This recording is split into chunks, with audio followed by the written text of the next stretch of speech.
Hein?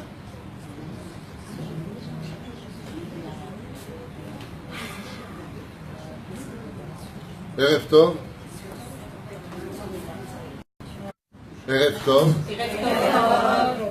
Je ne sais pas pourquoi vous buguez. Rien que pour ça, ça vaut le coup qu'on dise tous les matins chez Vassani Isha. Non, parce que si vos époux ils vous appellent et que vous mettez 3 heures pour répondre, hein? Tov, on est ce soir le mardi 24 du mois d'octobre, le 5 du mois de Cheshvan. On dédiera ce shiur pour l'élévation de l'âme de Claudine Chamesha Batnoria Trouka, Aléa Shalom, pour l'élévation de l'âme de Félix Ben Esther, pour Mordechai Ben Yehuda Ben Adi, pour Refouach Lema de Dominique Bat Alia, Refouach Lema de Colette Oraïda Bat Rivka Bezrat Hashem, Refouach Lema pour Dana Cohen, voilà, ça c'est pour les noms qui m'ont été donnés ici, pour les gens qui sont là, Refouach Lema pour Steve Abraham Ben Sultana, Chaim Tovim Shalom, attendez un instant, j'ai pas fini, Tigadigatak, voilà, juste un instant.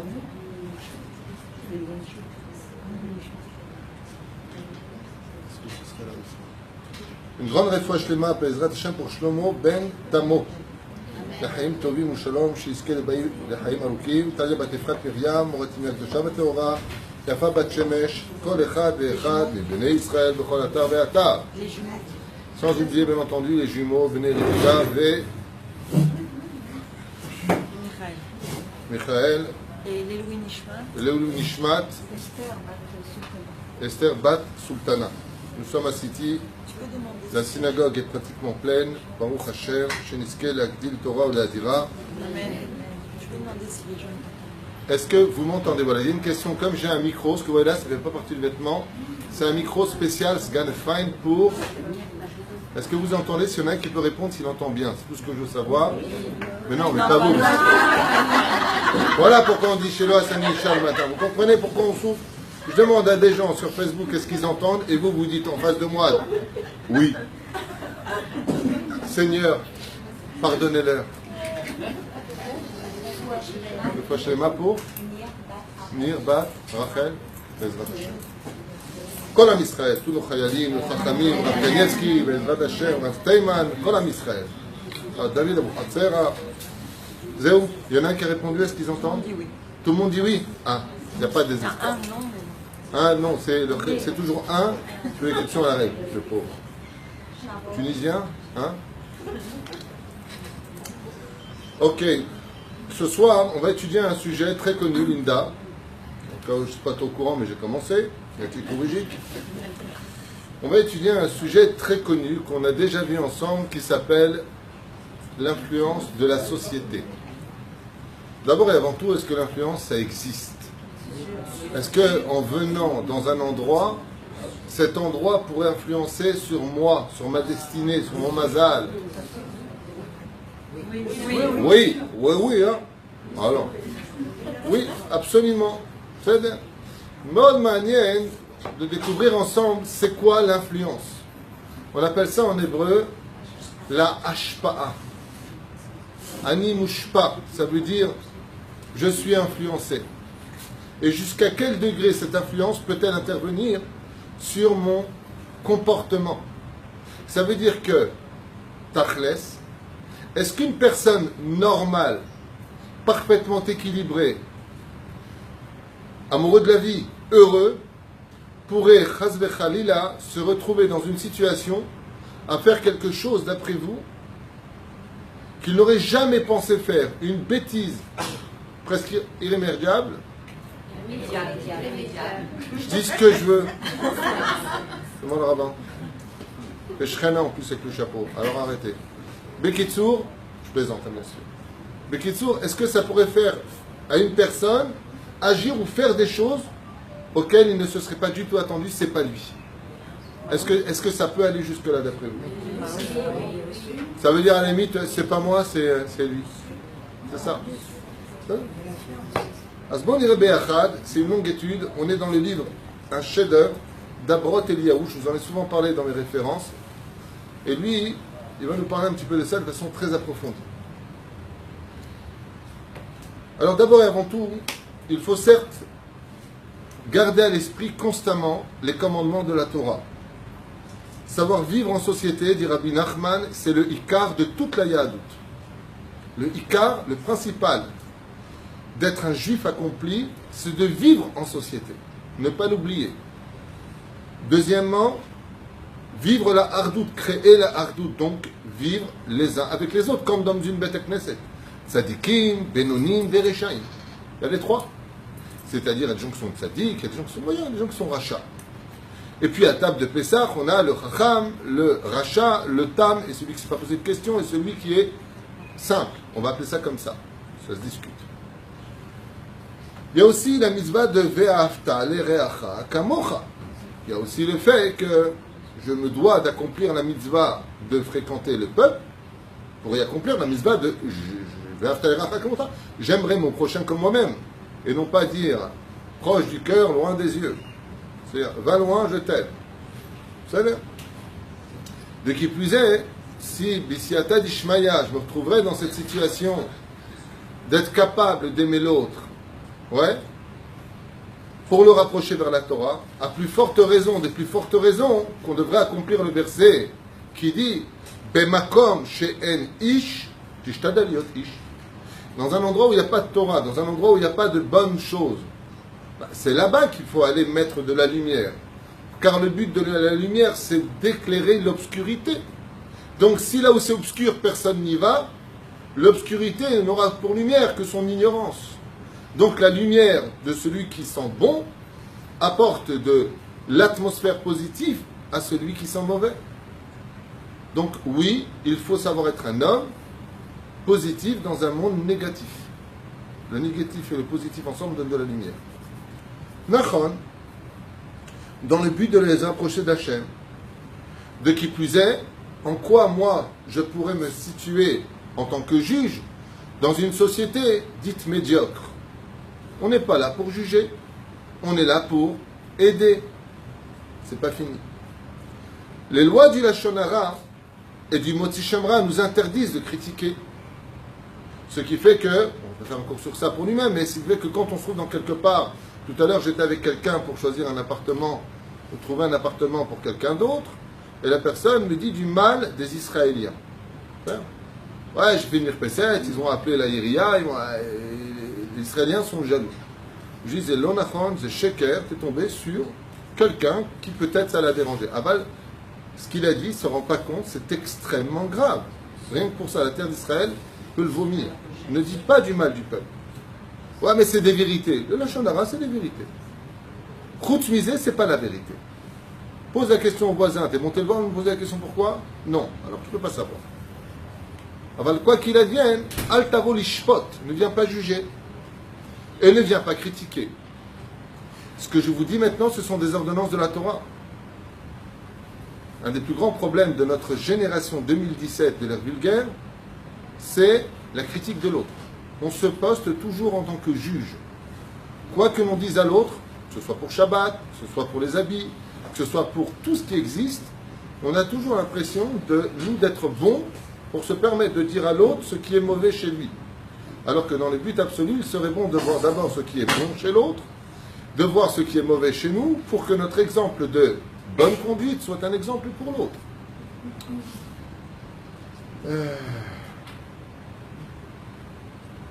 Et tout ce que tu veux d'autre, mais surtout. Et maintenant, on arrive dans le vif du sujet. Les sages nous disent, tout ça c'est bien gentil, tout ça c'est vrai, tout ça c'est bien beau, mais cela n'appartient qu'à une élite des gens, d'être capable d'être une lumière dans l'obscurité. Il faut être Yosef Hatzadik. C'est-à-dire que si Yosef Hatzadik a préparé le terrain pour un peuple de descendre en Égypte, qui sous l'influence de l'Égypte est descendu au 49e degré d'impureté, c'est parce que Yosef Hatzadik a pu résister, grâce à son influence positive, à rendre toute l'Égypte cachère. Il a fait la circoncision de tous les Égyptiens. Et si vous me posez la question, vous maintenant, d'où est-ce que Yosef Hatzadik il a puisé son énergie? De qui il a été influencé? De Sarah Imenou dans la paracha de la semaine de Lech Lecha, où elle a été faite prisonnière où? chez Pharaon. Et qu'est-ce qu'elle a fait dans la maison de Pharaon? Elle a prié pour que Yosef s'en sorte, pour que Moshe Rabbeinu grandisse sans trop de difficultés, pour que les enfants d'Israël n'atteignent jamais le 50e degré d'impureté, pour rendre pure la terre de Goshen qui lui fit donner en cadeau par Pharaon. Elle va aller sur place et elle va rendre de son influence et par sa prière les lieux kadosh. Ce qui fait que celui qui vivait à Goshen était d'une certaine façon protégé. Le Midrash nous dit que ce sont ceux qui sont sortis de la ville de Goshen qui sont tombés dans l'influence des Égyptiens. Mais Goshen, entre guillemets, était sanctifié par la prière de Sarah et Menou aléha shalom. On en parlera plus tard dans le Shiur. Même maintenant. Il y avait une grande ségoula à l'époque. Bon, c'est pas très sympa ce que je vais dire, de certains Mekoubalim qui achetaient leur tombe. Et une ségoula, une marloquette, savoir ce qu'on doit acheter, c'est des habits de deuil, vous savez, les takrichim, ou est-ce que c'est bien aussi d'acheter sa tombe? Le mec qui est marié avec sa femme, et il lui fait pour son anniversaire une grande ségoula, parce qu'on dit que acheter une tombe, c'est rallonger la vie. Donc il est venu le jour d'anniversaire, il lui a dit chérie, je t'ai acheté une tombe, numéro 26. File, attention, hein, et 13e, allez, récède.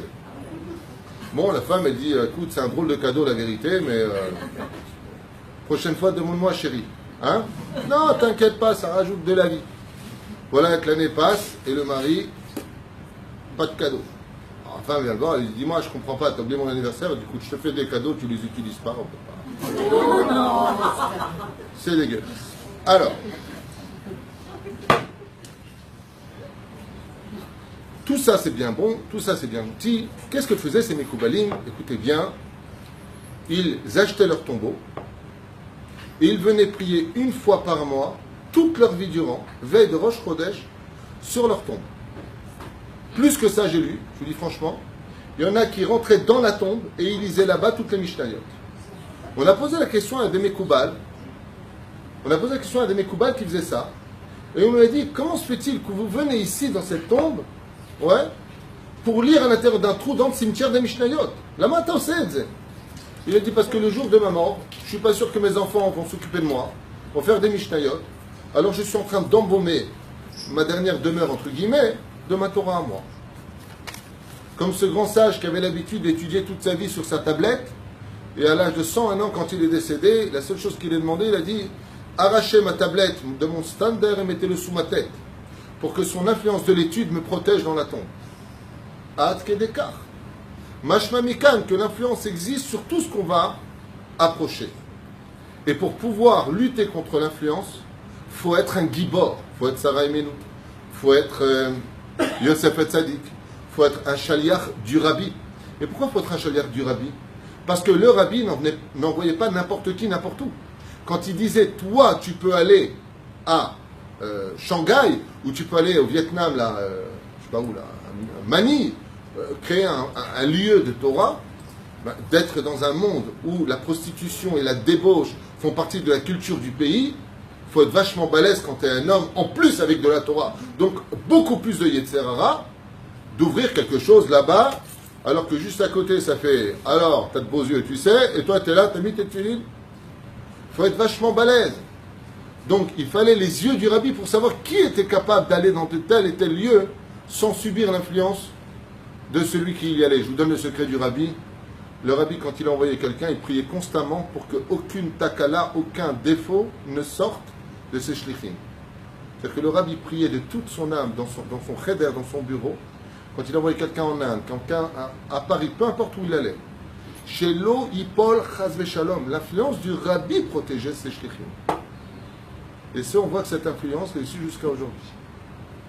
On voit que l'influence de ceux qui vont à Ouman, à Rosh Hashanah, la grande partie en tout cas, reviennent changer. Il y a quelque chose qui les touche. Depuis quand une pierre tombale change quelqu'un? Depuis quand? Il y a une influence sur ce lieu. Il y a quelque chose qui se passe. Il y a quelque chose qui se dégage. La reine. Pardon. Excuse-moi Frédéric, on avait dit pas plus de 15 Marocaines pour cette soirée. C'est la 16e là. Velachem b'siata d'Ishmaya.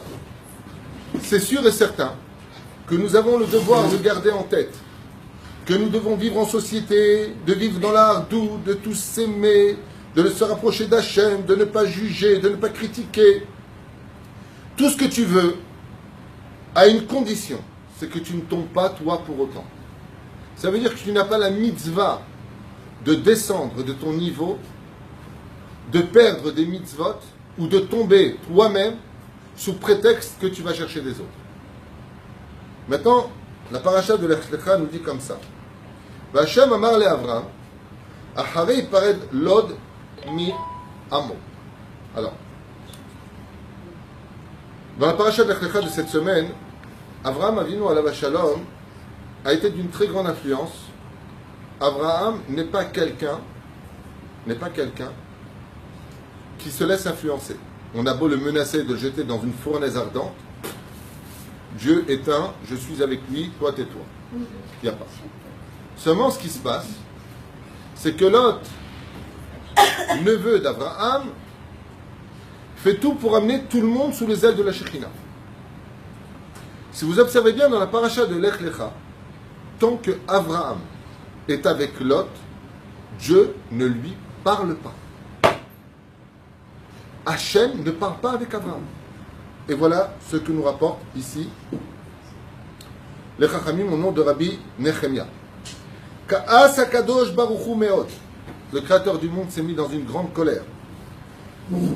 Quand Lot s'est mis à accompagner Abraham, qu'est-ce que tu veux qu'il fasse Abraham? Il sauve des étrangers, il ne sauve pas son neveu, fils de son frère, alors que lui-même est stérile.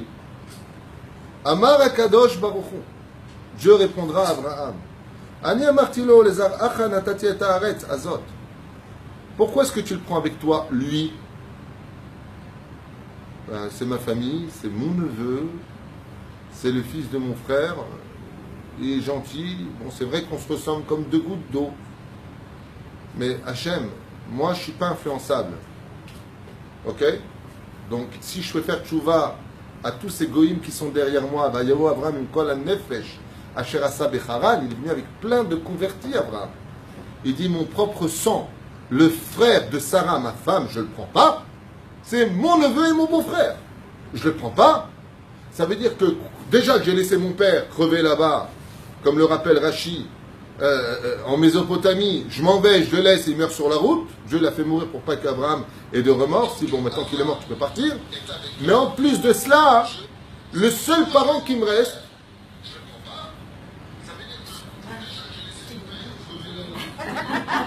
vous avez un problème ou quoi? Je suis là, qu'est-ce que t'écoutes le... Bon, en tout cas, on entend bien. Ah, le micro, il est bon. Merci, Yosef Lalou. Velachen, il dit comme ça. Comment se fait-il que moi, qu'est-ce que vont dire les gens? J'ai laissé un père derrière. Bon, tu m'as fait mourir juste à temps à 205 ans. C'est déjà dur pour moi. Abraham, le respect des parents. Et en plus de ça, mettre en mon seul neveu, qui est mon seul sang. Haran est mort. Tout. Lui, le frère, il est mort, brûlé dans la fournaise ardente. Ok? L'autre aussi, il est mort. Qu'est-ce qu'il me reste? Il ne reste personne. Il ne me reste personne. C'est mon seul sang. J'ai ma femme, j'ai lui, j'ai personne d'autre. Et en plus, ma femme est stérile et moi aussi. Qu'est-ce qu'on fait? Dieu lui répond. Ok, reste avec lui. Ve'u matbik lot ben achiv. Alors sache qu'il sera sur toi comme une sangsue. Wow. וכן מובא בבעלי התוספות, שנחלקו הקדוש ברוך הוא בית דינו. בית דין אומרים, יהרג אברהם ויעניש, מפני חבורת לוט. Dieu lui dit, alors sache, tes bien les mots ils sont très durs. Il dit à Abraham, alors sache que le beit din d'en haut s'est réuni en ce qui te concerne, et que tu es chayav mita. Tu es condamné à mort. Abraham, tu ne mérites pas de vivre. Il lui a dit, mais pourquoi? Qu'est-ce que j'ai fait? Je suis rentré dans le feu pour toi, Hachem. J'aurais pu être blindé. J'aurais pu être le vice-roi avec Lot. Il était comme un fou pour moi. Il m'a dit, toi et moi, ensemble, on peut changer le monde dans le mal. Et moi, je suis resté fidèle. Parce que je prends mon neveu avec moi. Amar le Kadosh Baruch Hu, Beddin Shel Ma'ala, le Beddin d'en haut, estime que tu es condamnable à mort. Vous saviez ça? Non, mais c'est le but de l'étude. Le mazal meta, le mazal haïm. Il lui dit, c'est très simple. Ou maintenant tu arrêtes tes bêtises avec celui-là, ou on fait passer ton mazal de la vie au mazal de la mort. Et si tu ne sais pas, On fait passer ton mazal de la mort au mazal de la vie. Qui c'est qui lui parle maintenant? Hachem. וכן מובא במדרש, תנחומה, פרצה ויצא, כל זמן שהרשע עמו, היה הדיבור פורש ממנו. Noir sur blanc, Midrash Tanchuma nous dit, tant que Abraham était avec ce rachat qui était Lot, ouais, Dieu lui disait, je n'ai rien à te dire, je ne te parle pas. Alors j'ai une question qui vaut de l'or. La réponse, elle vaut du platinium. Non, je sais ça par rapport à la carte Visa. Il y a or, il y a platinium, il y a noir, il y a transparent. Transparent, c'est quand il n'y a plus rien sur le compte. Pourquoi Hachem, qui veut tellement que la grandeur du tzaddik, le chassid, qui va chercher le plus grand des rachats, où que tu sois, je te sortirai du Gehinam. C'est pas ce qu'a dit Rabbi Nachman. D'ailleurs, je voudrais faire une parenthèse. Rabbi Nachman n'a jamais dit, si tu viens sur ma tombe, à Rosh Hashanah, je te sortirai du Gehinam. C'est du sheker gamour. Ce qui marque dans l'écoutez Moharan, derrière Chagav, ou après Moharan, tous les Rabbi Nachman, il dit, je ferai tout pour t'en sortir. Lisez bien l'hébreu, arrêtez de traduire comme ça vous arrange. Vous savez, Rabbi Nachman dit, je ferai tout. Il t'a pas dit, je le ferai. Est-ce que c'est par humilité ou par autre chose? Quoi qu'il advienne, ici on a quelqu'un devant qui, Kadosh Baruch Hu lui dit, Habibi, tant que tu es avec ce rachat, moi, toi, l'olech, va te faire cuire un œuf. Je reste pas avec toi. Ma question c'est pourquoi? Pourquoi Hachem, ou plutôt sur quoi le Beddin d'en haut, peut-il décréter sur Abraham un tel décret parce qu'il est avec un rachat? Alors que je vous ai dit quoi? Que Abraham ne peut pas être influencé. Il est tellement bâti dans sa Torah qu'à son niveau, Abraham à Ivry est le père de la nation juive. Il ne peut pas tomber Abraham. Ni avec une femme, il a dépassé tous ses niveaux. Alors pourquoi? Vous avez une réponse? S'il n'y a pas de réponse, je la donne parce que moi je l'ai. Mais c'est pour vous faire participer. Linda, tout à l'heure tu parlais sur le côté, là je t'entendais. Hein? Ça veut rien dire, hein? Il y a été corrigé. Yalla. Masiba. Vous n'avez pas de réponse? Si. La question c'est, pourquoi une telle presque haine du monde d'en haut des cieux pour condamner Abraham, petit 1, à la mort, au silence, que Dieu ne veut plus adresser la parole, tant qu'il est avec Lot? Je rappelle que le but d'Abraham, c'est de convertir les gens, de les amener sous les ailes de la Shrina. Dieu lui dit, ok, pas Lot. C'était une mauvaise influence, c'était une mauvaise fréquentation. Mais tous les autres sont de mauvaise influence. Sa famille. Si. Parce que Non, ça c'est après. On ne juge pas un homme dans l'avenir, toujours au présent. L'autre il était pendant très très longtemps avec Abraham. Et l'influence d'Abraham n'a pas marché sur l'autre. Zatchouba, pas shoot. Zatchouba. Qui a élevé Lot?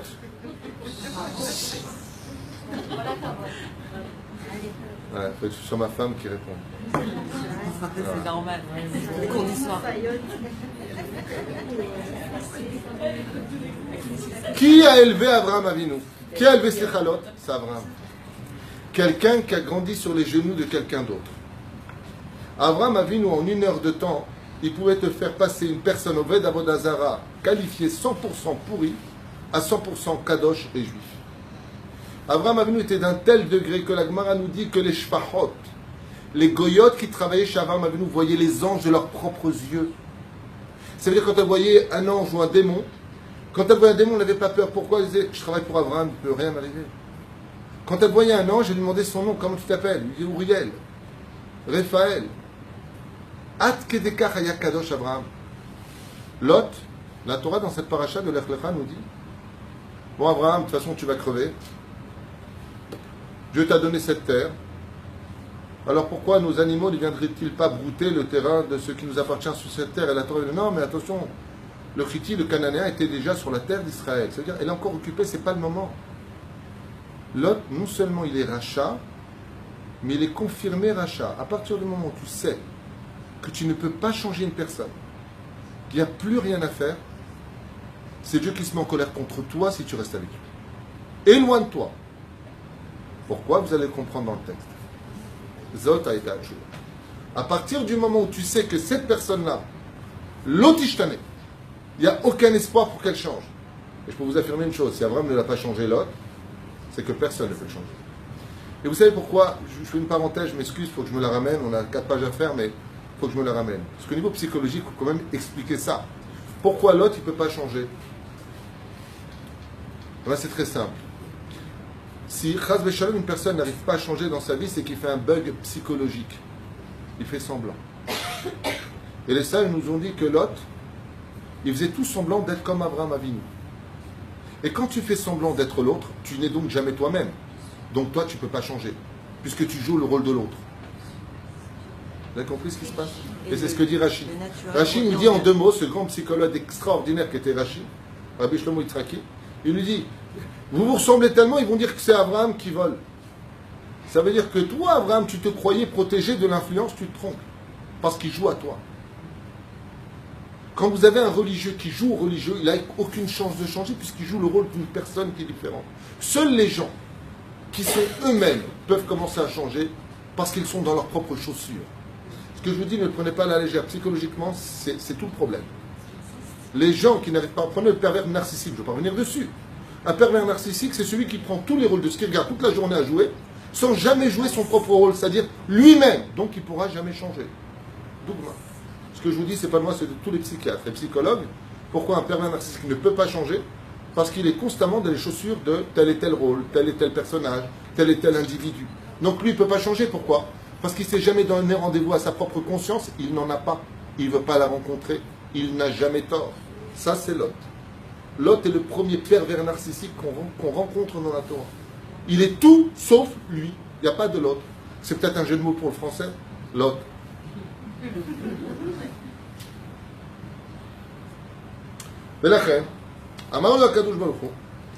Des fois, Hachem n'écoute pas les prières. Jusqu'où ça va? À cause de certaines personnes que tu fréquentes. Toi, tu pries,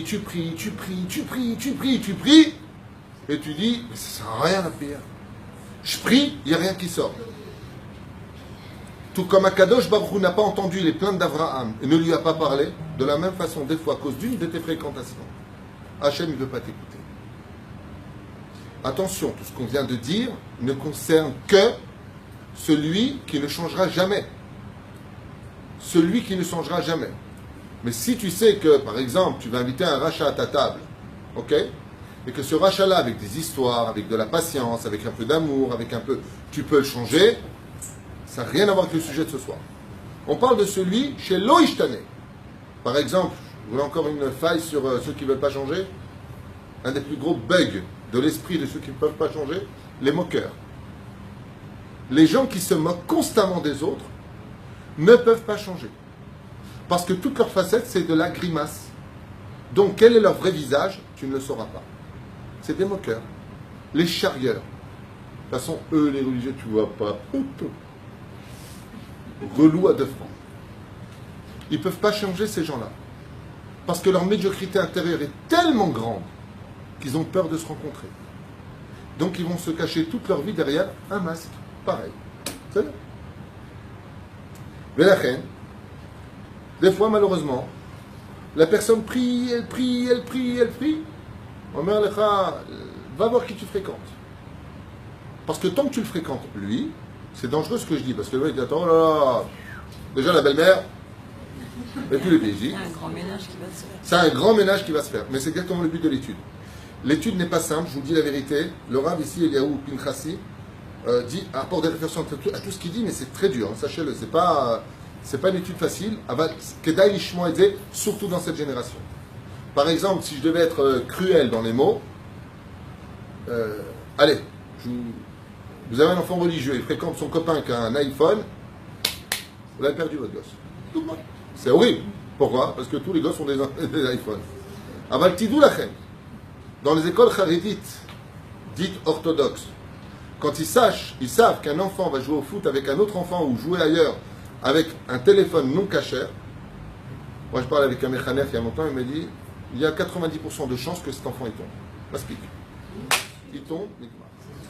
C'est-à-dire qu'il faut faire attention à ça, parce que ce sont. Alors, bien entendu, celui qui n'est pas très initié à l'étude de la Torah, il entend ça, il dit c'est un malade, Atat Sodek. Je suis un malade de Dieu, j'adore la Torah, j'adore les mitzvot, j'adore la Terre d'Israël, je fais ce que je veux. Change de chaîne. Quoi qu'il advienne, ma chaîne mère, c'est des vrais Lukim Chaim. La reine, ce que je viens de dire, c'est le Rav Kanevski qui l'enseigne, tous les Gdolador, tout le monde. בסדר? לכאורה דברים פנים אברהם אבינו עליו השלום דורשים עליו בגמרא, האיתן זה אברהם, כוחו, איתנים, חזקים. Il dit quoi? Abraham c'est Etan. Etan ça veut dire l'homme fort, celui qui peut changer tout le monde. Avec kol haolam kulo chai, et chayav et ba'al yedei avodah zara. Abraham Avinu il a fait faire tchouva à toute la terre, il a rendu un peuple monothéiste. Abraham arverak al hamet shelo, personne ne peut le faire tomber. Au Meshiv et tchouva qui dira avec Marambam, Shiber Tselamim, il était capable, bon là il s'est fait une grande liste. Il a été capable de casser la boutique de son père. Il a été capable de rentrer dans une fournaise ardente. Il n'a pas hésité à aller dans un endroit où Dieu lui dit même pas où il doit aller. Il n'a pas de problème, il ne pose pas de questions à Abraham Avinu. Il est complètement intègre avec son Créateur et Dieu lui dit, tant que tu es avec lui, ça ne le fera pas. Imken Kam, comme il dit comme ça, tout endroit où Dieu se met en colère à Abraham Avinu, Mitraber, Imlot. Et si vous regardez bien, il dit dans le texte, le Rav Elio Pinchasi, chaque fois que Dieu se met en colère contre Abraham, vous regarderez dans le texte, c'est parce qu'il est avec Lot. Mais dès qu'il se sépare de Lot, Abraham remonte. Pourtant, il est sauvé. Et là, il y a doigt d'avoir chez Adam Cholebe Mahalam et d'Abeket Sovevi Moto, Haïdaki. Et le Rav Pinchasi, il dit ici, pour comprendre de quoi est-ce qu'on parle, il y a un endroit où quand tu vas aller pour te faire soigner d'un petit problème, tu ressors avec beaucoup d'autres problèmes. C'est l'hôpital. C'est là. Il y a une histoire à Paris, le Méchanet, de quelqu'un en bonne santé qui est parti voir quelqu'un de sa famille qui était dans un état pas très sympathique à l'hôpital. Et il est ressorti avec un haïda qui l'a tué. Ça veut dire que un microbe, comme par exemple, il y a des maladies comme la... Quoi? Docteur, une maladie qui est Medabeket. Bah une. Voilà, quand on a la tuberculose. La tuberculose. Voilà. Au Japon, ils ont tous des masques anti-tuberculose. C'est là. La tuberculose. Ben, la tuberculose, t'as un mec qui est malade, et qu'est-ce qu'il a? La tuberculose. Parce que là, ça va.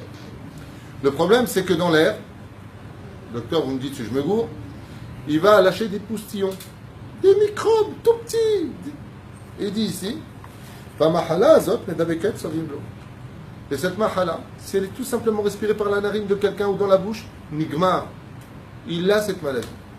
C'est-à-dire que les microbes, les virus sont capables, alors qu'ils appartiennent à une personne, de toucher l'autre et de le rendre exactement comme le malade lui-même. C'est l'exemple qu'il te donne sur le domaine de l'influence. Tu vois bien qu'il y a des maladies qui sont transmissibles.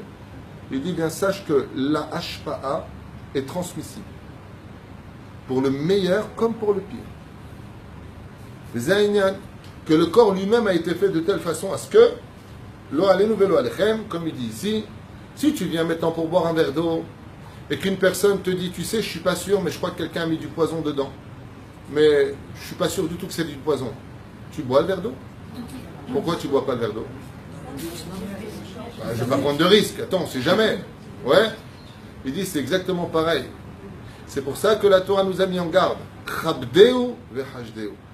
Quand tu reçois quelqu'un chez toi, quand tu fréquentes quelqu'un, avec les gens avec qui tu travailles, que ce soit dans la société, avec tes soi-disant amis, je ne veux pas être péjoratif, mais prenons le taureau par les cornes.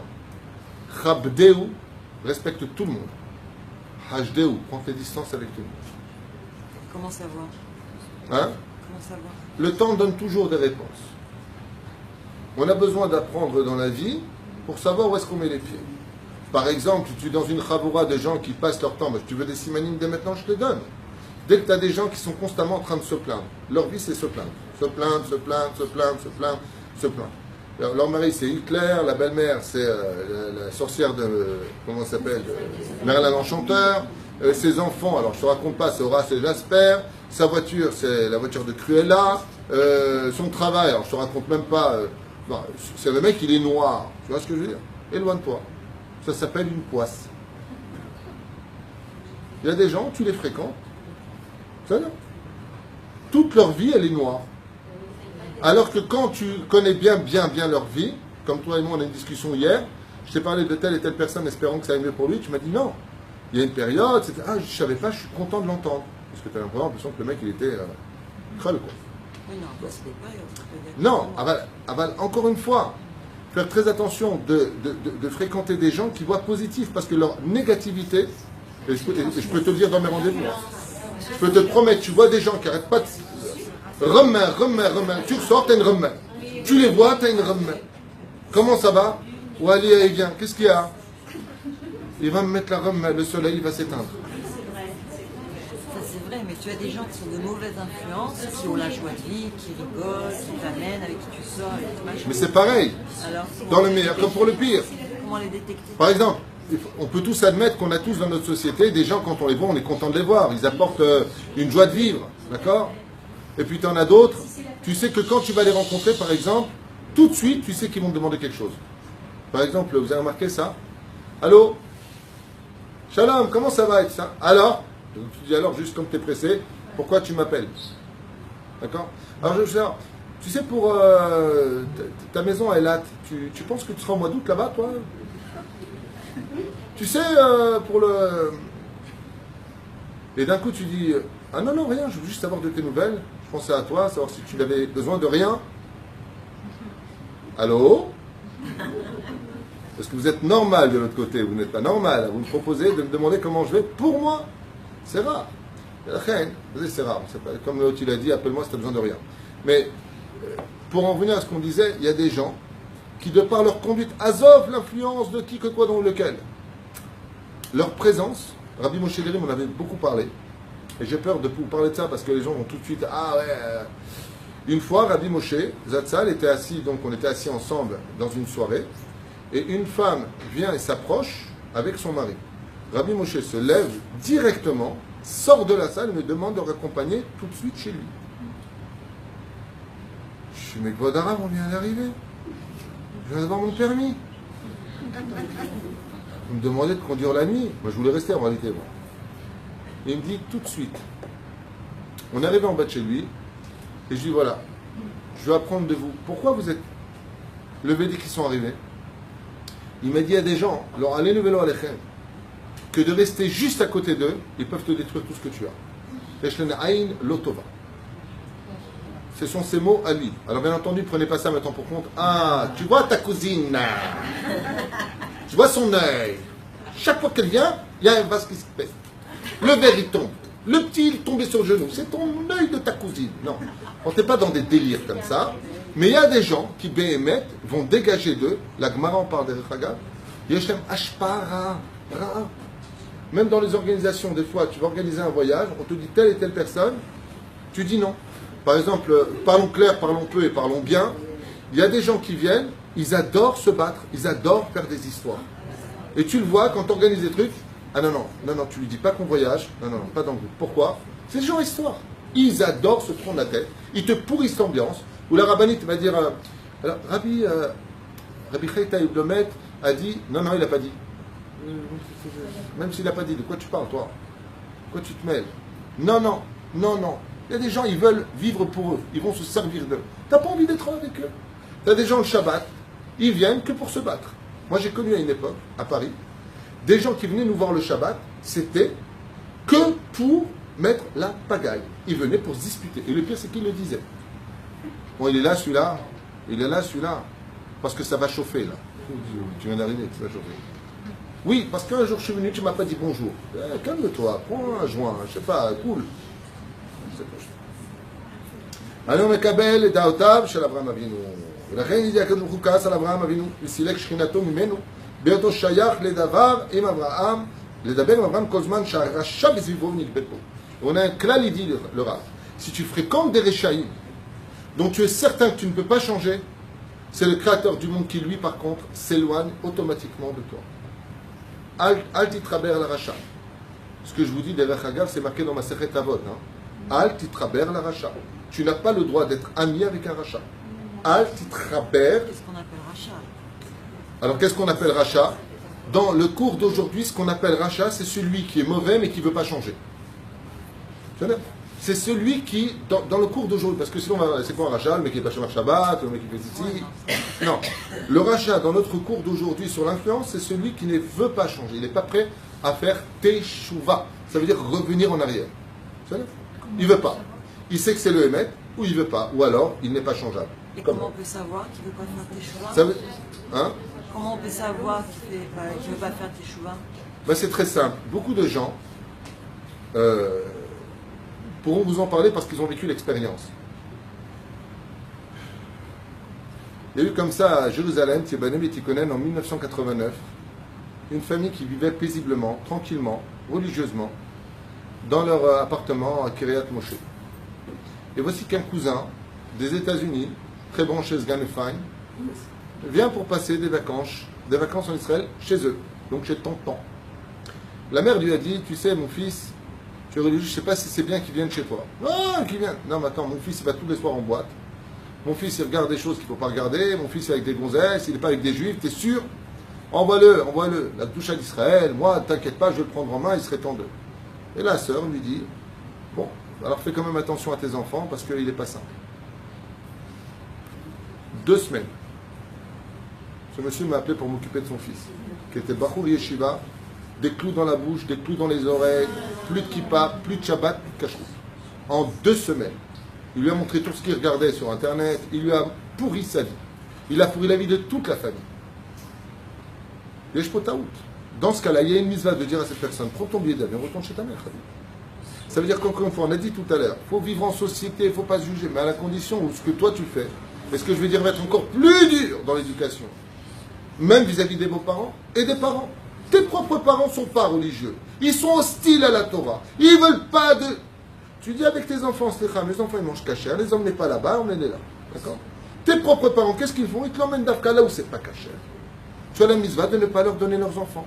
Les Chachamim, ils disent tout celui qui donne son fils entre les mains de parents qui n'ont pas de crainte du ciel est comme si qu'il est assassiné. Ouais, je vais me faire déchirer sur Facebook. C'est ce qui a marqué, je vous promets que je l'ai lu. Wallah, c'est pas moi. Ad Kedekar. Pourquoi?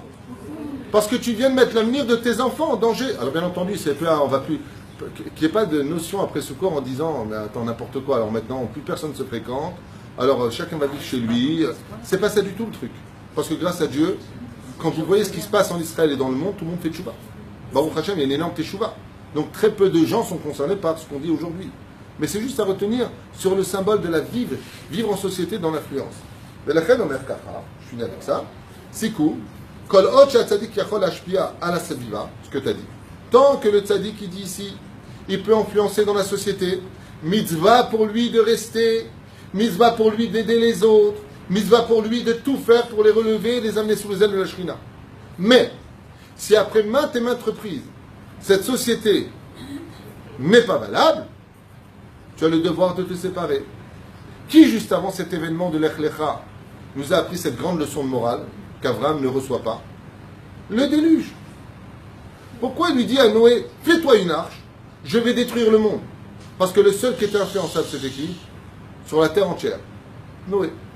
Il n'y avait que Noé qui était influençable. Tout le reste n'était pas influençable. Et Noé n'a pas cru en ça. Noé il a dit, mais c'est pas possible. Je veux dire quoi? Ils ne vont pas changer les gens? Il y a des gens qui ne changeront jamais. Tu ne peux pas les changer. Parce qu'ils auront toujours raison. Ils ne seront même pas capables de se remettre en question. Zenora Be'ayam. Alors dans ce cas-là, on ne va pas prendre des pierres à leur jeter. Mais dans ce cas-là, ce qu'on fait, c'est un bilan de sa famille. Est-ce que ma famille est mise en danger par leur fréquentation? Si c'est le cas, on s'éloigne. On fait comme Abraham. Si tu vas à droite, je vais à gauche. Tu es où en vacances? Dans le sud, je vais dans le nord. Tu es dans le nord, je vais dans le sud. Pas parce que je t'aime pas parce que je te juge, pas parce que je ne suis pas d'accord avec toi. Garde ton libre arbitre et sois un homme heureux et vis heureux. Parce que j'ai avec moi, comme il a dit Yaakov Avinu à Esav, je ne peux pas marcher avec toi Esav, les enfants sont trop petits. Moi je peux marcher avec toi, je suis formé, je suis grand, tu pourras me faire. Mais les enfants aussi marchent avec toi. Tu vas me les rendre goy. Alors il lui a dit, Yaakov à Esav, avance, avance. Quand ils grandiront, on te rejoindra. Quand on sera formé dans le monde où on peut lutter contre les forces du mal, Obi-Wan, alors on viendra, on pourra vivre avec toi. Comme le rabbi qui pouvait fréquenter n'importe qui. Il y a une question qui se pose. Si c'est une personne qui veut s'en sortir, qui est influençable et qui veut s'en sortir, est-ce qu'on doit l'aider ou est-ce que... Si elle dit je veux m'en sortir, cette personne, c'est que dès qu'on doit l'aider. Mais Shiva Parami, Mipol, Tzadik Beyakoum. On ne peut pas réussir du premier coup. Même Dieu, il n'a pas réussi du premier coup. Il a eu le déluge. C'est évident. Par exemple, le mot-clé que tu viens de dire, c'est un mot-clé. La personne qui veut s'en sortir, elle est concernée par les gens qu'on doit fréquenter. Tu comprends? Il y a des maladies psychologiques dont il est extrêmement dur de soigner. Sachez-le. un homme à femme. Un homme à femme, c'est-à-dire il voit une femme et il est comme un fou. C'est une maladie. Rabbi Moshe m'a dit, c'est pratiquement impossible, à moins d'un miracle, de s'en sortir pour lui. Il va faire tchouva, il va dire à sa femme pardon. C'est dans son sang. C'est comme un robotisme, tac, il ne peut pas. C'est une maladie. L'argent, c'est une maladie. Le mec qui fait passer son travail, l'argent, le jeu, c'est une maladie. La cigarette, c'est une maladie. Rabbi Moshe, je lui dis, comment vous avez fait pour arrêter de fumer? Il m'a dit, ça s'est passé, c'est très simple. Fouach les mains. Rabbi Moshe Deri Zatzal, il fumait à une époque, et je lui ai dit, Rav, comment vous avez arrêté de fumer? Il m'a dit, écoute, il était 1h du matin, j'étais en train d'étudier, et j'avais plus de cigarette. J'ai dit, alors? Il m'a dit, j'ai fermé mon livre d'études, j'ai regardé où est-ce que je pouvais aller acheter des cigarettes, et arrivé devant la porte, j'ai dit, oh, j'arrête l'étude pour aller acheter des cigarettes à 1h du matin. Je jure devant l'Éternel qu'à partir d'aujourd'hui, plus jamais une cigarette ne rentrera dans ma bouche. Je partirai m'asseoir et depuis, je n'ai plus jamais refumé. Et ça, il faut s'appeler Rabbi Moshe. Parce que si nous, on fait ça, on arrête la cigarette et on fume tout le monde après. Même le saumon. Tu vois ce que je veux dire? Zélo Pachout. Mais il y a des maladies où cette personne-là, elle va demander de l'aide. Les gens qui ont des fétichismes, les gens qui ont des vices en eux, des tocs, c'est très dur. Ces gens-là, ce n'est pas du tout cela dont on parle. Ce sont des gens qu'on doit aider. Mais d'autre côté, tu as un mec à femme, ok? Le mec, il le fréquente et il lui présente sa femme. Il n'est pas intelligent. Ce que je vous parle, ce n'est pas des exemples simples, c'est des exemples qui arrivent tous les jours. D'accord? Un cas comme ça, il n'y a pas tellement longtemps, une personne qui est un homme à femme est très copain, pas ami, avec une autre personne, et la personne me dit, tu crois que je dois l'inviter? Je lui dis, pas du tout. Pas du tout. Il partait en week-end, il lui a dit, ouais, mais il est seul, le pauvre. Je lui dis, il est seul, le pauvre, c'est un homme à femme. Il m'a dit, tu plaisantes? Ça a eu lieu. Il y a eu des bêtises. Un homme à femme, c'est un homme à femme. C'est pas que je vais te juger, mais t'as un problème. T'as un mec, tu l'invites, c'est un voleur. Il est drogué, il a besoin d'oseille, ok? Tu l'invites, qu'est-ce que tu fais? Tu le laisses seul, là où il y a de l'argenterie. T'es bête. Vous savez que c'est un sourd de la Torah, chez Neymar. L'ifner, hiver, le titan chose. Ne mets pas un obstacle devant un aveugle. Tu sais qu'il ne peut pas. Tu sais que c'est difficile pour lui. Tu sais que... Ne le fais pas. Donc des gens qui demandent de l'aide pour s'en sortir, va dire qu'on doit les aider. Mais est-ce qu'une seule fois on a vu l'autre lui dire, quand il lui dit tu vas à droite, je vais à gauche, tu lui as dit, Abraham, pardon, je veux m'en sortir, je veux faire tchouva? Non. Il lui a dit, ah ouais, on ne sait pas. Eh ben, t'as bien raison. Il reste sur ses positions. Et où est-ce qu'on voit qu'il joue le rôle d'Abraham Avinu? Quand il vient pour accueillir, il joue le Sanparitu Santu. Le mec, il dit, mais non, mais vous plaisantez, attendez, on va vous faire des matzot, c'est Pessah. Comme Sarah a préparé ses matzot, l'autre prépare ses matzot. L'autre, c'est pas qui veut être le tzaddik, c'est qu'il veut être l'image d'Abraham. Et ça, sachez une chose, c'est la pire des choses qui puissent vous arriver. Vous ne pouvez pas savoir combien chacun de vous avait des valeurs, hommes comme femmes, comme enfants, inestimables. Le jour où vous voulez guérir, c'est le jour où enfin vous serez vous-même. De toutes les maladies. Quand on est soi-même, on est personne d'autre que soi-même, alors on peut réellement changer, devenir meilleur. Mais tant que je joue le rôle de l'autre, je ne peux pas changer l'autre, puisque c'est un rôle. Et comme c'est moi qui le joue, donc moi je ne suis pas moi. Donc résultat des courses, personne ne change.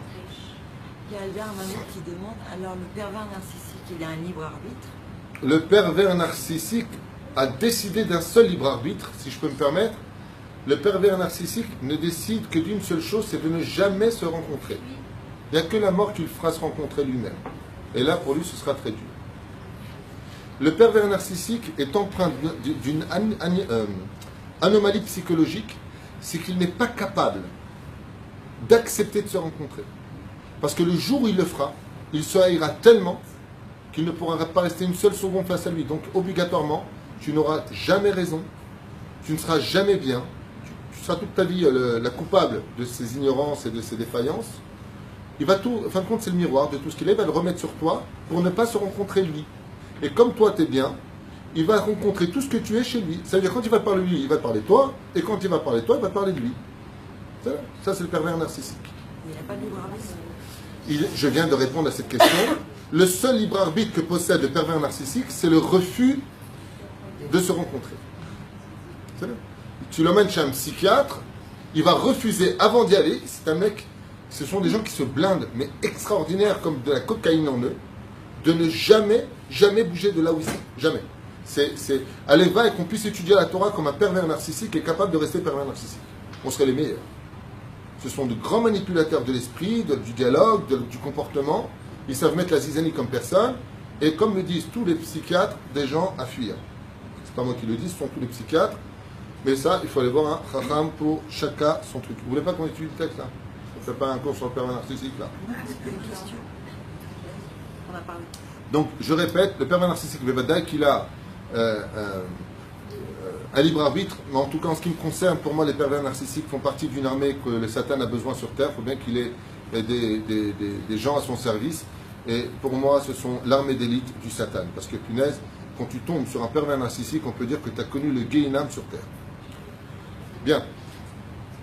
Si on te dit qu'il est contagieux, alors ici l'exemple qu'il donne, il dit, si on te dit qu'à côté de cette personne qui est contagieuse, est-ce que tu t'assierais? Réponse, non. D'accord?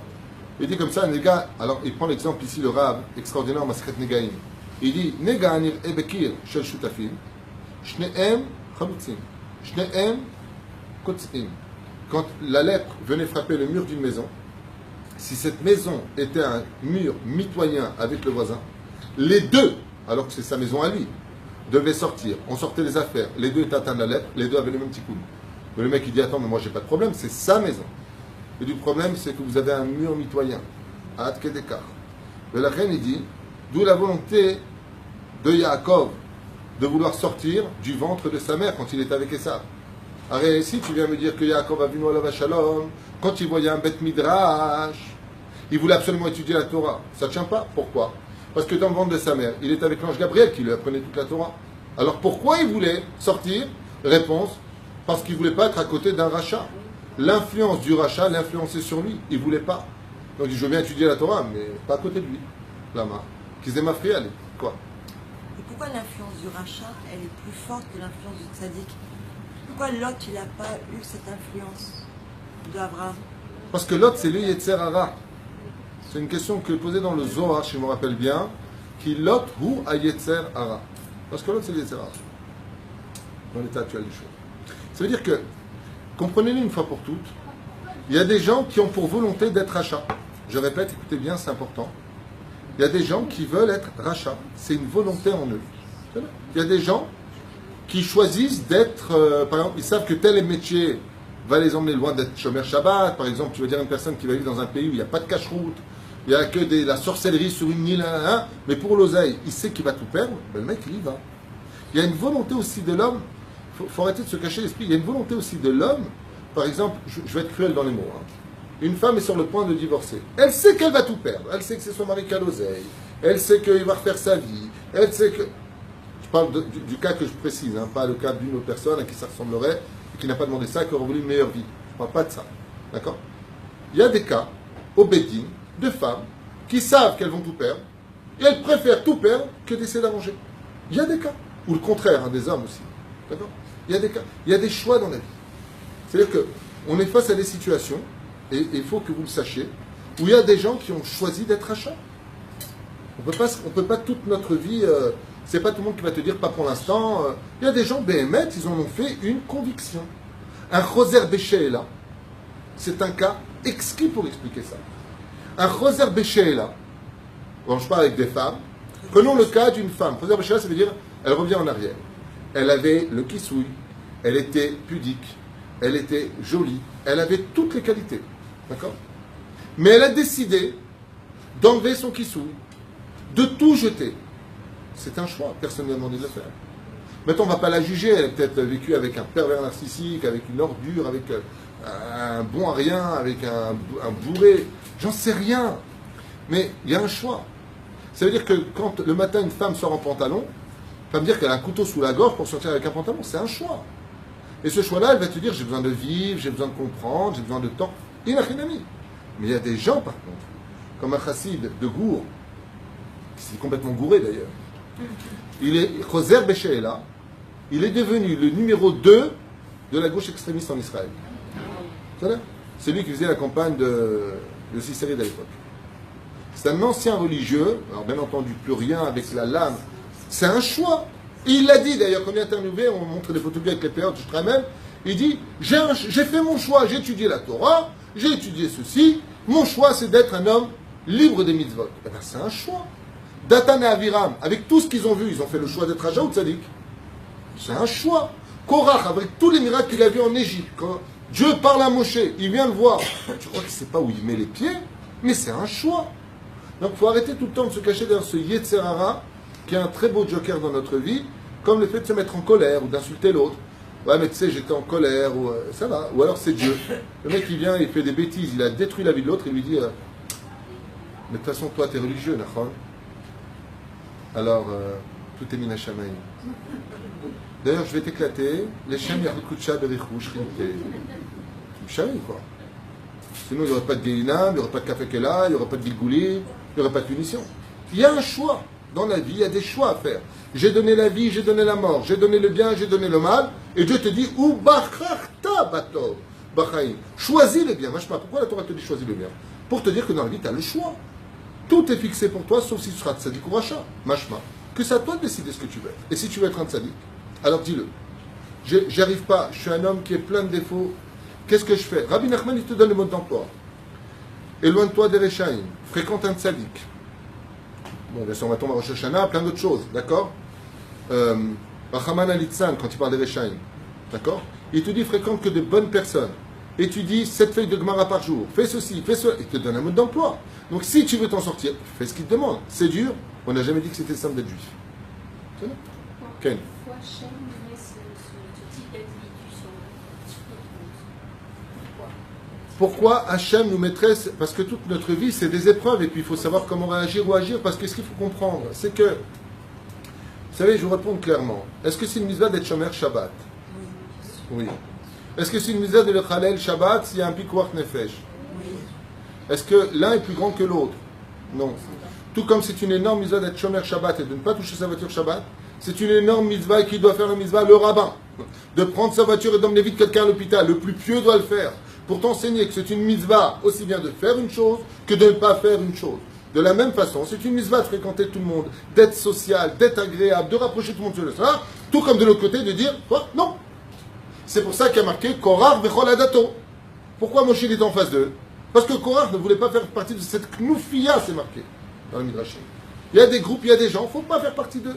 Quand tu vois des femmes qui sont assises toute la journée à un café, en train de critiquer celui-là et l'autre il parle de sa mère comme si c'était une chiffonnière, et l'autre elle parle de son mari, de ce qu'il lui a fait à la maison, tout le monde est au courant de tout. Ne va jamais t'asseoir là-bas. Nina, tu vas t'asseoir avec tout ton chesed près de femmes qui ne cessent de critiquer leur mari? Ahmed, tu irais? Oui ou non? Ça veut pas répondre. Oui ou non? Moi, je peux t'affirmer une chose. Si tu fais le pas d'y aller, je te laisse une minute pour partir. C'est impossible. Tu sais pourquoi c'est impossible? Parce que tu vas leur dire, nous, arrêtez maintenant.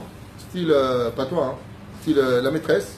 Hein, elles vont t'envoyer balader. Mais tu n'as même pas notion de quoi on parle. Bon, voilà, elle est venue la rabbinite. Bon, qu'est-ce qu'il a dit, Rabbeinu? Allez. Non, ah, ça me rappelle mon mari. Pareil, tu sais quoi? Tu ne vas même pas dire deux mots, tu vas te faire avoir. En tout cas, le roi David, lui, nous a mis en garde. Ou Moshav Letzim, Lo Yashav. Le premier télim du roi David nous dit, assieds-toi où tu veux. Aval Moshav Letzim, une assemblée de moqueurs. Tu n'as pas le droit. Lo Yashav, Lo Tishev. Donc combien même tu voudrais le faire, le roi David il dit, Lo Kedai. Lo Kedai. Tu n'as pas répondu à la question. Pourquoi Hachem il nous mettrait sur ce chemin? J'ai répondu à la question. Je viens d'y répondre. Je viens de dire que, tout comme nous avons la mitzvah d'avoir l'ashmirat Shabbat, si Dieu te met une personne qui d'un coup a un problème de cœur, un problème de tremblement ou autre, qu'est-ce que vous avez fait? Oui. Eh bien, de la même façon, tu vas dire, mais pourquoi Dieu m'a fait prendre la voiture le Shabbat pour emmener un malade à l'hôpital? Eh bien, parce que Dieu veut que tu accomplisses aussi bien les mitzvot positives que négatives. Dans la vie, Abraham, il est mis dans cette épreuve, qui est nommée parmi les 10 épreuves d'Abraham Avinu, la séparation avec Lot. Selon certains commentateurs, c'est une épreuve très dure pour Abraham que de se séparer du mal. Parce que ce que veut Abraham Avinu, c'est pas tuer Yetzer Hara, c'est lui faire tchouva. C'est beaucoup plus grand. Et c'est là qu'était son épreuve. Donc des fois dans la vie, on va se retrouver face à des situations où, comme dit le Rav Dessler, très souvent tout ce qu'on a étudié, eh bien le Ramchal aussi dit ça, eh bien tu vas le retrouver dans ta vie face à l'épreuve. Ça veut dire, tu vas être face à quelqu'un, et là tu vas dire, non, excusez-moi, je préfère ne pas aller là-bas. Il y a des gens qui sont de mauvaise influence. Par exemple, je voudrais vous poser une question simple. Vous avez une connaissance qui s'appelle Poivreau. Un qui boit. Ça me rappelle la femme qui dit à son mari, son restaurant, et elle lui dit qu'est-ce que je suis heureuse avec toi. Qu'est-ce que je t'aime. Ça fait 25 ans que je te fréquente, que ma vie, chaque fois que je suis avec toi, change. Devient plus douce et sympathique. Le mari m'était complètement bourré. Hein. C'est le vin ou c'est toi qui parles? Il lui a dit, tais-toi, je parle avec la bouteille. Les Péroucha d'Avar, il y a des gens, ils sont bourrés. Et maintenant, ton mari, il est dans une période où il a besoin un petit peu de boire. Tu laisserais fréquenter ton mari? C'est là qu'est toute ton épreuve. Ça veut dire que des fois dans la vie, il faut être comme Déborah. On monte sur le cheval, quoi, une femme sur un cheval, ouais, on prend l'épée, une femme avec une épée. Ouais, mais quand il n'y a pas d'homme, il faut bien qu'il y en ait un qui bouge. Déborah a eu son livre pour elle parce qu'elle a été une femme dans un moment où il n'y avait pas d'homme. C'est bien. J'ai pérouché d'abord que dans la vie, des fois, il faut prendre les rênes de la vie. Et c'est ce que Dieu attend de toi, comme c'est marqué pour Moshe. Qui a dit à Moshe de casser les tables? Personne. C'est lui qui prend cette initiative. Ishar Koach, il a dit Dieu, kol hakavod pour ce que tu viens de faire. Il y a des moments dans la vie où la Torah de Moshe, pourquoi on dit Ishar Koach? Pourquoi que Dieu endurcisse ta force physique d'avoir fait une telle chose? Parce que c'est là que toute l'étude de l'homme intervient. C'est là. Non. Oui, là, à la limite, on juge l'autre en faisant ça. On ne le juge pas, on sauve. C'est-à-dire, faites très attention, c'est bien ce que tu viens de dire. C'est pas qu'on juge l'autre. Toi, sois un poivreau, va même sur l'Himalaya et bois 10 tonneaux de vin, yatikoïgique, et rajoute de l'alcool, de quoi? Du whisky, et finis avec de la bourra si t'es tunisien. C'est pas là quel problème. Le problème, c'est que je viens pas te juger, c'est que tu vas me pourrir ma vie. C'est pas la même chose. Ça veut dire que tant que moi, je fais des choses et que ce que tu fais ne me pourrit pas la vie, un libaya.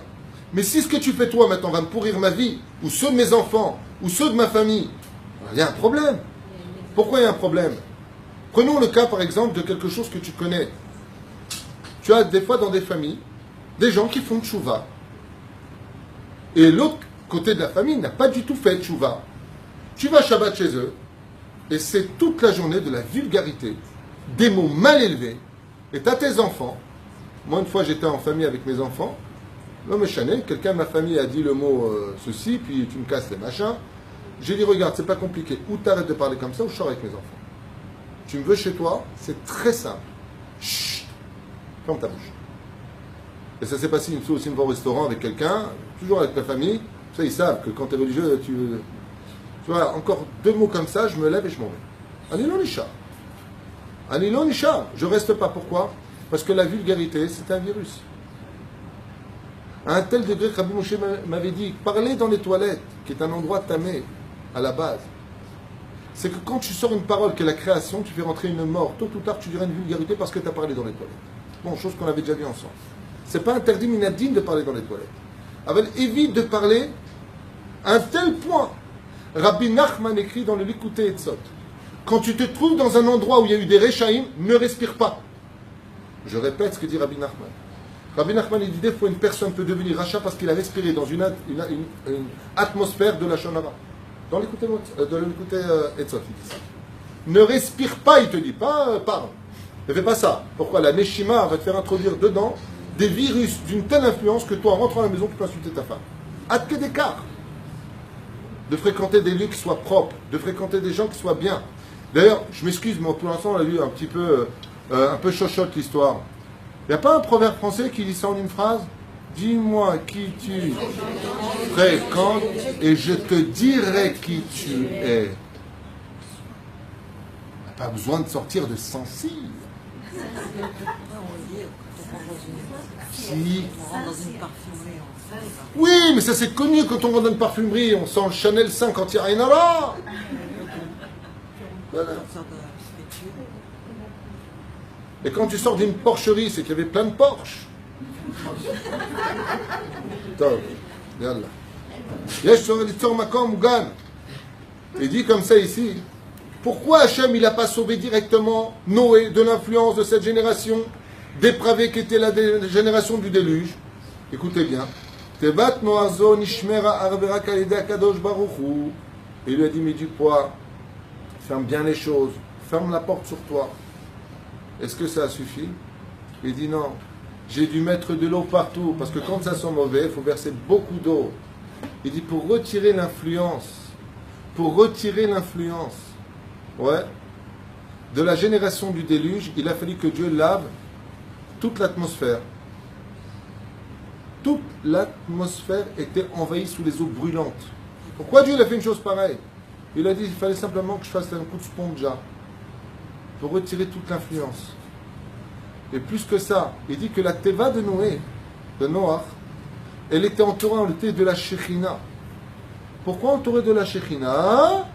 Il dit tout simplement pour protéger l'arche, que l'arche elle-même ne soit pas influencée de la médiocrité des gens de cette génération.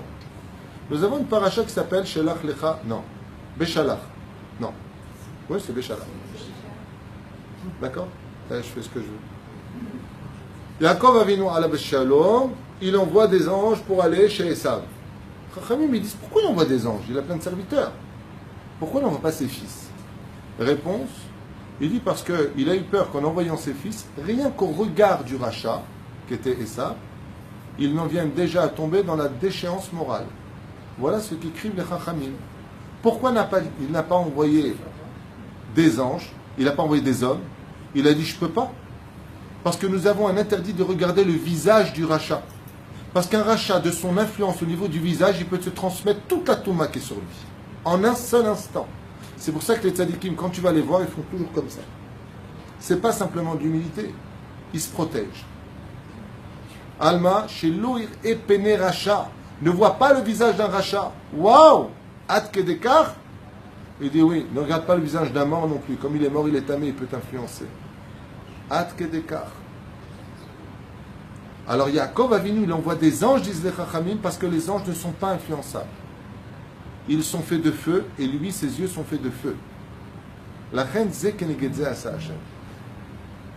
La reine Amrou, Vani Barov Chazdecha Avubetecha Zoateva, comme c'est marqué à propos de Yaakov. Vous savez que Yaakov Avinu al Shalom dans la Torah c'est pas un livre d'histoire, c'est un livre de vie. Masa'avot Siman Labanim.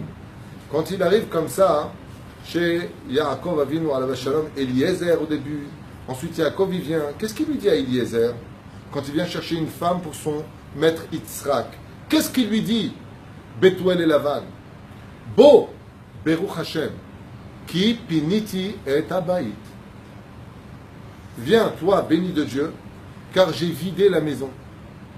Les Chachamim, ils disent, quand Eliezer est arrivé avec ses Gemalim, ils ont dû sortir toute la Avodazara. Toute la Avodazara. Il dit pourquoi? Il dit parce que la Avodazara aurait pu influencer sur Chazve Shalom la Déa d'Eliezer. C'est des statues. Oui, mais ils lui ont donné une énergie d'être soi-disant un Dieu. Et ça a pu influencer. Mashma Mikan que Eliezer a refusé de rentrer dans la maison tant qu'il y avait d'Avodazara. Le pire de l'histoire, c'est pas ça. Le pire de l'histoire, c'est que quand on vient en Eretz Israël, qu'est-ce qu'on doit faire d'Avodazara? Quel est le digne d'une Avodazara? Qu'est-ce qu'on fait de l'Avodazara? On doit la brûler comme la crème. On doit brûler l'Avodazara. Pourquoi tu la brûler? Pourquoi tu brûles de l'Avodazara? Il dit parce qu'il ne faut même pas que vive une seule molécule. Veni adugma nora'a ve'ayom. Les enfants d'Israël sont en Égypte. 210 ans d'esclavage. Ils sortent d'Égypte après les 10 plaies. Des miracles incommensurables. À un tel point que les pires Égyptiens disent Dieu existe. Etzba Elokim I. Ils chantent dans la mer Rouge. Voient le ciel s'ouvrir en 7 degrés différents. Le trône divin. Char et Merkava. Je suis l'Éternel ton Dieu. Leur âme quitte leur corps. Ils montent dans les sphères célestes. Oh! Qu'est-ce que tu veux plus? Et ils laissent faire le veau d'or. Qu'est-ce qui s'est passé? L'influence. L'influence de qui? Deux choses. Il y a deux choses qui ont influencé sur eux. Le Erev Rav, et il y a eu pire que ça. Les bijoux. L'or. L'or. L'or qu'ils ont pris chez les Égyptiens était une or qui servait à orner les femmes et les hommes à servir leur Dieu. quand ils ont pris cet or-là avec eux, comment c'est marqué dans la Torah? Hachem, il a dit, Moshe, daberna, beozne ha'am, veisha'alu. Demande aux enfants d'Israël de grâce qu'ils parlent aux Égyptiens et qu'ils leur demandent de l'or. Quand ils ont sorti cet or d'Égypte, cet or dégageait d'elle une, comme on a aujourd'hui vous voyez ce qu'on a là-bas, c'est des sambons, là, je ne sais pas comment on appelle ça en français, des essences. Quoi? Des encens. Dis ce que je veux. Le truc qui sent bon là-bas. C'est une bouteille qui a sa place, mais elle embaume toute la pièce. L'or de l'Avodazara sorti d'Égypte hurlait comme un virus dans l'atmosphère, Avodazara, Avodazara, Avodazara. Mais je comprends pas, tu as eu la Torah, tu fais une chose pareille, tu laisses faire de l'Avodazara. Moshe Rabbeinu alav shalom, comme il avait écouté ce cours, quel orgueil, je parle de ma part, comme il connaissait l'influence de l'Avodazara, comment il a réussi à sauver les enfants d'Israël de la faute du veau d'or qui était tellement grave, puisque ça ramenait toute l'histoire à son début, à la faute originelle? Il a dit à Hachem, oh Hachem, pas de problème, tu veux détruire le peuple parce qu'il a fait une telle avéra, j'accepte, mais à une condition, que tu prends la responsabilité toi aussi de la faute du veau d'or. C'est-à-dire que si tu accuses les enfants d'Israël, j'ai pas de problème. Seulement tu oublies un détail qui, Ribono Shel Olam, qui je n'oublie rien, c'est une façon de parler. C'est que si les enfants d'Israël ont fait le veau d'or, c'est à cause de toi. Et Dieu dit à Moshe, et en quoi cela me concerne? Il a dit, c'est très simple, on ne va pas perdre de temps, Hachem. Machanina misifrecha ka'asher katafta. Efface, s'il te plaît, de grâce, mon nom de ton livre. Mais en réalité, ce qui veut dire Moshe, c'est pas efface mon nom. Moshe, il n'a aucunement l'intention d'être effacé de son livre.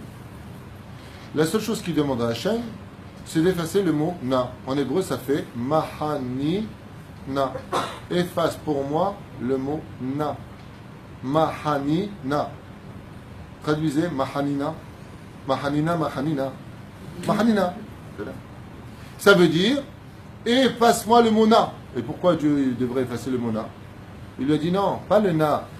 Efface-moi de grâce, Hachem. Il dit le mot de grâce que tu as demandé aux enfants d'Israël d'aller prendre l'or, c'est ce na là-bas, avant d'être sorti d'Égypte, que je te demande d'effacer de ton Sefer Torah. Et Dieu lui a répondu, mais s'il y a une lettre qui n'existait pas dans le Sefer Torah, qui manque, tout le Sefer Torah, il est pas soul. Il lui a dit alors toute l'histoire d'Israël est pas soul. Parce que si tu en veux aux enfants d'Israël d'avoir fait le veau d'or, c'est parce que toi, Hachem, tu leur as demandé de prendre quelque chose qui dégageait de l'influence. C'est pour ça que rien avec l'or d'Égypte n'a servi à faire le tabernacle. D'où venait l'or du tabernacle? Magnifique. D'où venait l'or du tabernacle? Non, pas du tout. Non, mais non, je ne parle pas du miroir, ça y est tout de suite, miroir et maquillage. D'où est-ce que venait l'or avec lequel on a fait le Beth Amikdash? Il y a eu 2 fois de l'or dans les poches d'Israël. La première fois, quand on est sorti d'Égypte des maisons égyptiennes, celui-là, il a servi à faire la Vodazara. Et le deuxième or, Bizatayam, le 7e jour de Pessah, quand les soldats sont rentrés dans l'eau avec tout leur or. Dieu, il a envoyé l'eau sur eux, il les a fracassés, prakatupak. Et pourquoi il a fait ça? Parce que l'eau rend pure. Et cette eau-là a rendu pur l'or des Égyptiens. Alors, une fois qu'elle a été purifiée, Dieu ordonna aux anges d'amener cet or au pied du rivage des Hébreux. C'est cet or, une fois passé au Mikvé, qui a pu construire le Beth Amikdash. Et non pas l'or de la Vodazara. Ce qui fait que quand on vous fait rentrer des choses chez vous, d'acheter un totem, ou d'acheter toutes sortes d'éléments, on ne sait pas de qui t'a donné quoi. Dans la sorcellerie, par exemple, il suffit qu'une personne ait un cheveu à vous, un bouton à vous, un vêtement à vous. Et il peut jouer avec ça. Pourquoi? Parce que tout ce que vous êtes intervient sur cet objet. Comme ce fameux histoire que tout le monde connaît, que j'ai tellement raconté, mais qui est tellement belle. De cet aveugle qui n'avait pas participé au festival de Cannes. Cet aveugle, le festival de Cannes, c'est les Cannes. Parce que ici, comme avec des femmes, il faut expliquer les blagues. Alors, cet aveugle était en train de chercher sa Gemara. Et J'ai une autre blague qui va mieux, mais c'est pas grave, c'est ma façon d'apprendre dans ma tête. Donc, des fois, j'étudie tout seul, je rigole tout seul. Son copain, qu'est-ce qu'il a fait? Il lui a mis une matzah de Pessah. Et lui, quand il est, qui c'est qui a écrit ces bêtises? Tom l'homme méchant. Il avait l'habitude de mettre sa Gemara qui était très spécialement faite pour lui. Elle était en braille. C'est vrai, parce que ici, je ne sais pas comme vous êtes de l'autre côté de l'écran, mais ici, ils comprennent beaucoup plus tard les blagues. Le braille, ça ressemble à la matzah. Quand tu mets le doigt dessus, tu as l'impression que c'est du braille. Lui, il a mis ses mains, il a dit c'est quoi ces bêtises? Il a été corrigé. Qu'est-ce qui se passe? Lui, il avait l'habitude de mettre sa Gemara en haut. C'est le Rav qui m'a raconté cette histoire. Et une fois, comme quelqu'un lui a parlé, il a oublié dans quel pas il était, dans quel lieu il était. En mettant sa main en haut, il a descendu une autre Gemara. Et en descendant la Gemara, il s'est rendu compte qu'il y avait quelque chose de épais dedans. Il a ouvert la Gemara et il a vu qu'il y avait des lunettes, mais pas des lunettes modernes.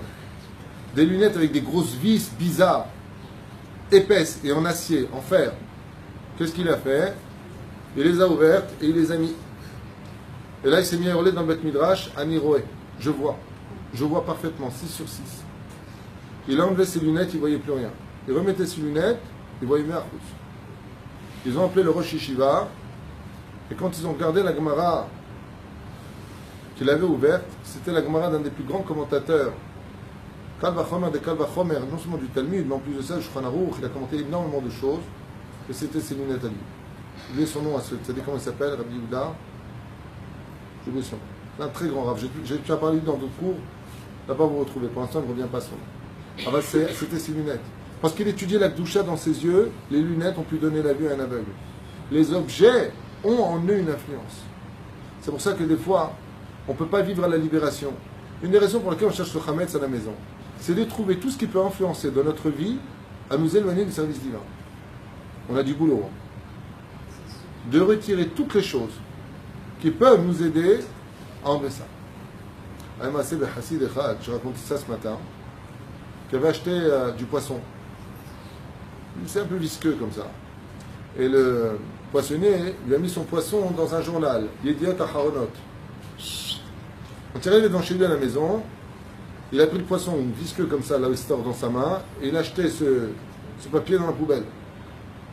Alors son fils lui a dit, pourquoi tu fais ça? Il lui a dit, parce que Haz Shalom, que je rentre des torchons pareils, du Lachonara sur les gens, du Motsi Shemra dans ma maison. Vechen Baba Saleh Otodavar. Un Maasim Baba Saleh, d'un chassid de Beersheba qui est venu le voir, et il lui a dit, j'arrive pas à avoir d'enfant. Il lui a dit, tu n'arrives pas à avoir d'enfant? Ça fait combien de temps? Il lui a dit 10 ans. Il lui a dit, parce que tu as la Touma chez toi. Il lui a dit, Touma, j'ai pas de Touma chez moi. Un chassid. Ma femme, c'est une tzadeket. Après Baba Saleh, il lui a dit à Mama Saleh, pas de Touma chez moi. On est religieux, on est pratiquant, on fait attention.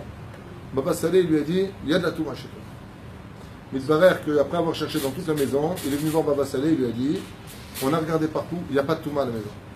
Baba Saleh lui a dit, tu regarderas sous le matelas de ta femme, à ses pieds, en dessous, il y a un tonne de porc, de cochon, qui s'appelle l'Aïcha. Où là-bas, il n'y a que des Hachem Ishmor Verachem, ce qu'il y a dans ce journal. Une fois, quelqu'un m'a montré Hachem Ishmor Verachem, avec des lettres de Kodesh. Échangisme, filles comme ça, que de la prostitution. Des pages entières de prostitution. Ok? Le chassid, il va chez sa femme, et il lui dit, Baba Saleh, il a dit que sous ton lit, sous ton matelas, il y a un iton tamé. Il regarde là-bas, Mamash, il trouve l'Aïcha. Il prend celui-là, et qu'est-ce qu'il fait? Il le brûle direct. Elle est rentrée enceinte. Comme ça, il lui a dit Baba Saleh, retire ça. D'où c'est venu ça? Une fois, ils ont fait une mitzvah, ils ont reçu à côté, il a sorti le hiton. Comme elle a eu honte, elle a caché sous le matin, elle a oublié, elle est partie, elle lui a laissé là-bas le hiton. L'oralim ou l'oralim? Hein? Le journal. C'est bien. כי כל דבר גשמי שיהיה תשמיש דבר של קדושה, מוכרח שיקנה אותו דבר גשמי חלק קדושה ויהיה שורה עליו תמיד רוח הקודש.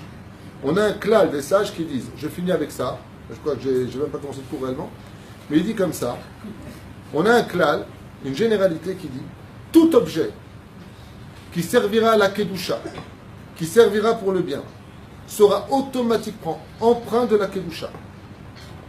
Et tout objet qui servira pour le mal, ou pour toute chose négative, sera empreint dans son âme et dans son existence avec ce malheur en lui, c'est-à-dire avec cette influence en lui.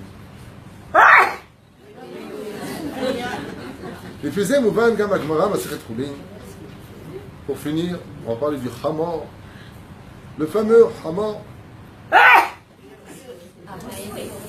30-0. Hamoro shel Rabbi Pinchas ben Yair לא היה אוכל מתבן לא מאוסר.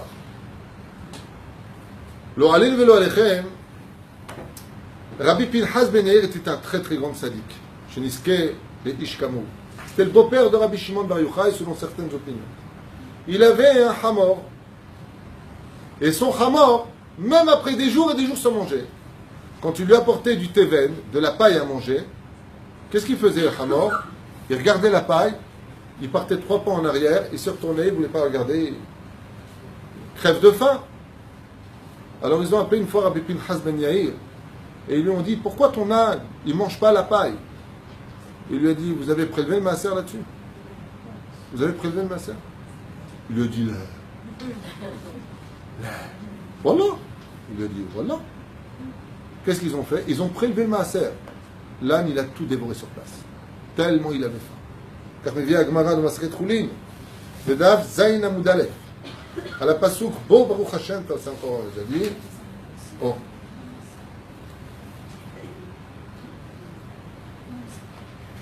Oh, ça c'est très beau. Il pose une question, il dit, comment se fait-il que les petits-fils de Moshe Rabbeinu, une fois rentrés en Israël, comme c'est marqué dans Baba Batra, Kouftet Amud Bet, ont fait de la Vodazara? Les petits-fils de Moshe Rabbeinu. On n'est pas parti loin. Parce qu'ils ont grandi dans la maison de Yétro, et que Yétro est un grand prêtre d'Avodazara, et qu'il y avait encore des objets qui influençaient. Mais il a fait tchouva, Lui, il a fait tchouva, seulement il y avait encore des objets qui influençaient.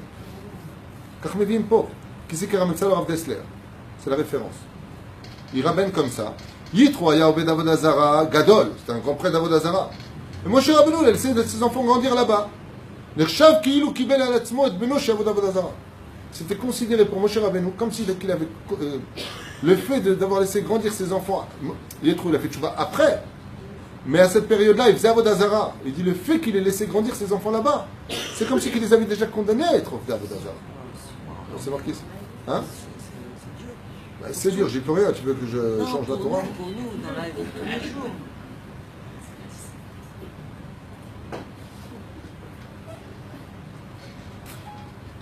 Misopar Be'echad Migdolei Israël. Attends, ça on l'appelle.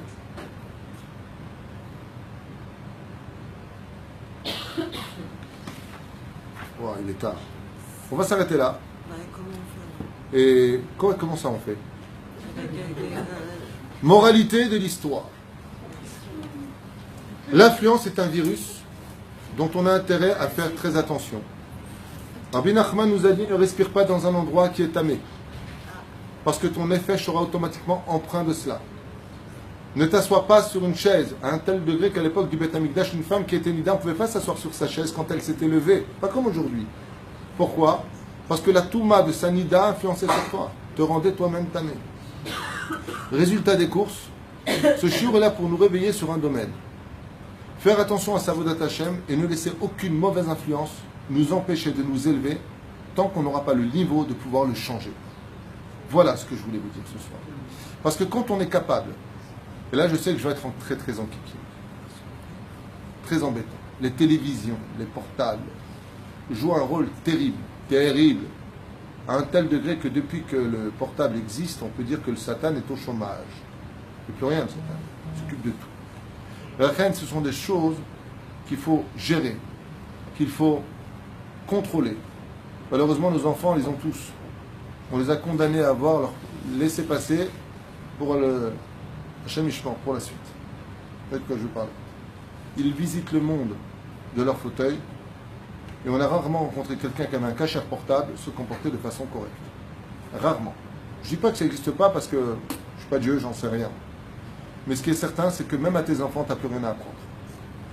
L'arbre de la connaissance du bien et du mal, en parlant de Facebook, d'ailleurs, de Rachagav, je rappelle que j'ai un portable cachère, grâce à Dieu, et que je n'ai pas Facebook et je ne regarde pas Facebook, c'est ma femme qui reçoit toutes les questions et auxquelles je réponds, en général. Aval Keikaron, sachez que le Etz Hadat Tovara, l'arbre de la connaissance du bien et du mal, a un problème. Le bien et le mal ne sont que le bien. À la condition, tu sais, que le mal, c'est le mal et le bien, c'est le bien. Et comme j'en ai fait un cours récemment, le drame de notre génération, c'est que nous ne sommes plus capables de comprendre que le mal, c'est le mal et que le bien, c'est le bien.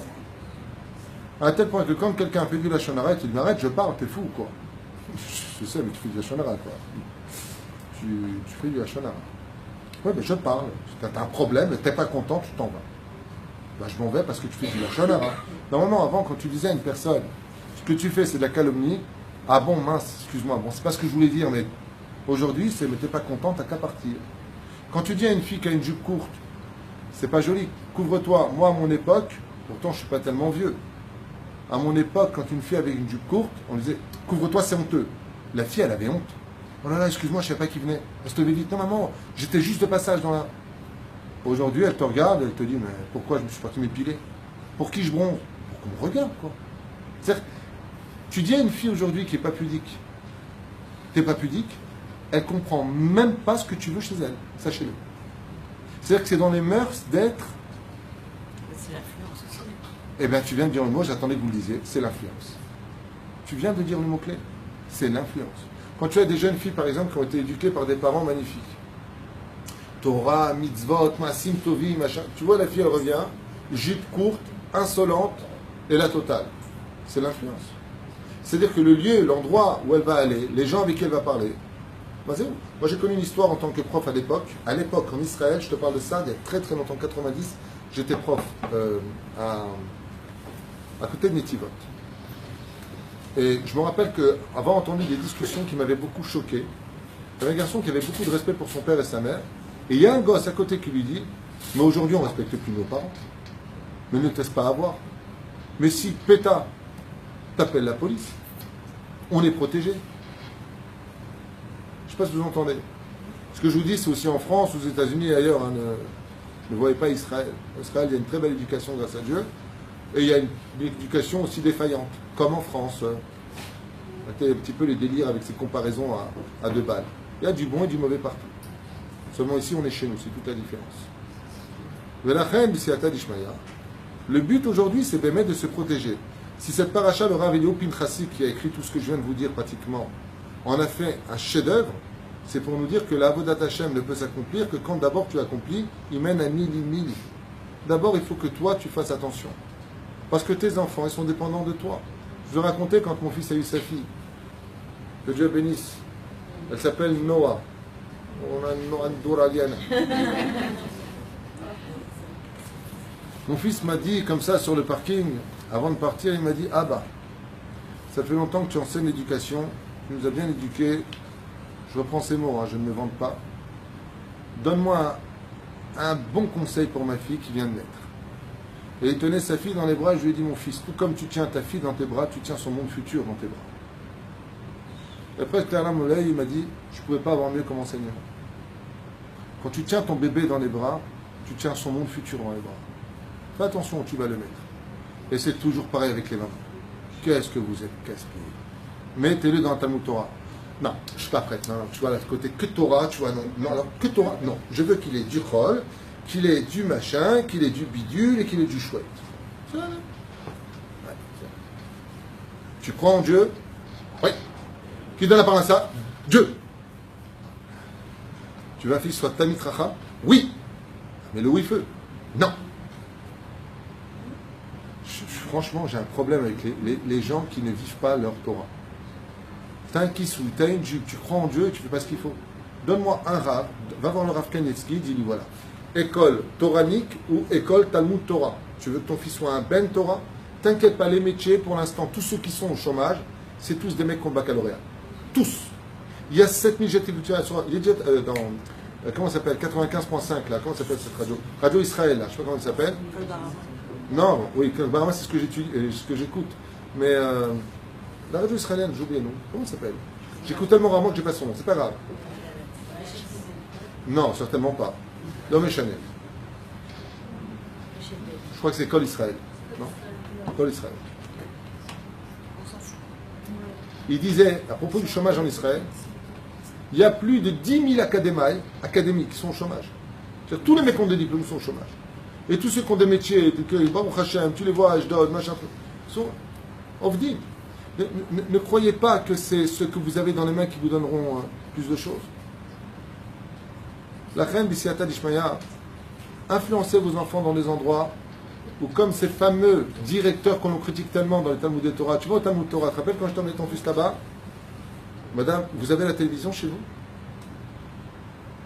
Non. Vous êtes sûr? Le petit, il a une tablette, il a un... Non. Tu sors les gens dehors et tu me dis, mais qu'est-ce qu'ils ont à nous juger, eux? Ils ne jugent pas, ma vieille. Ils ne jugent pas. Ils veulent savoir si tes virus de l'influence vont influencer sur ton fils, qui vont influencer dans toute la classe. Voilà ce qu'ils recherchent. Toi, va même mettre une actrice à Hollywood. Ils s'en fichent de ce que tu es, toi. Ils veulent simplement savoir, dans la responsabilité de l'éducation de 400 élèves, ou 300 élèves, ou 200 élèves dans leur école, s'il y a quelque chose chez toi qui ne va pas aller. Alors, qu'est-ce qu'on fait, nous, psychologiquement? Ah ouais, tu veux me juger sur mes collants? Ah bah alors, mon pote, tu vas te prendre un Shigari. Alors, mon pote, vous, les religieux. Et hop, on commence à chercher les défauts. Ah bah, entre nous. Entre nous. Combien de fois vous avez eu ce genre de questions? Pourquoi mon cousin, il dit ça? Pourquoi tu dis qu'on n'a pas le droit? Lui, il le dit, sa mère, elle lui dit rien. Pourquoi il y a ça? Pourquoi il y a ça? Pourquoi il y a ça? Pourquoi il y a ça? C'est caché. C'est-à-dire qu'il faut être très pédagogue, très psychologue, très patient et très proche de ses enfants. Très proche de ses enfants. Parce que la différence entre vous et eux, c'est qu'un enfant, ce n'est que influençable. C'est une cassette vierge, totalement vierge, qui ne va enregistrer que l'influence de l'extérieur. Rien de plus, rien de moins. לכן האדם צריך ממש לשים לב לזה ולחזור בתשובה שלמה לחיים טובים ולשלום, surtout dans cette période. Quand il s'agit de la famille, des tantes, des oncles, des grands-parents. Et pourquoi le Rav Pinchasi nous prend le neveu de l'homme? Il a rien ami, mais c'est méchant. Il a rien ami. Encore une fois, je n'ai pas parlé de haine, je n'ai pas parlé ce soir de jugement, je n'ai pas parlé ce soir de quoi que ce soit d'autre que de se protéger. Je vais te donner un exemple. Si ta sœur, non pas ta sœur, si quelqu'un de ta famille, non, une personne dont sa face, voilà, une femme dont sa sœur a la lèpre. Ah ouais, non. La lèpre. Et elle a la lèpre. Pestiférer la meuf. Ça s'approche pas. Est-ce que tu irais l'embrasser parce que c'est ta sœur? Non, mais aujourd'hui. Tu m'as pas répondu. Non, Pourquoi non? Azaïnia, Mais Rabotai, aujourd'hui, on ne parle pas de ça. On ne les voit pas que c'est de la mauvaise influence. C'est tellement normal. Ben, tant que tu ne le vois pas, il n'y a rien à dire. C'est quand tu le vois qu'il y a un problème.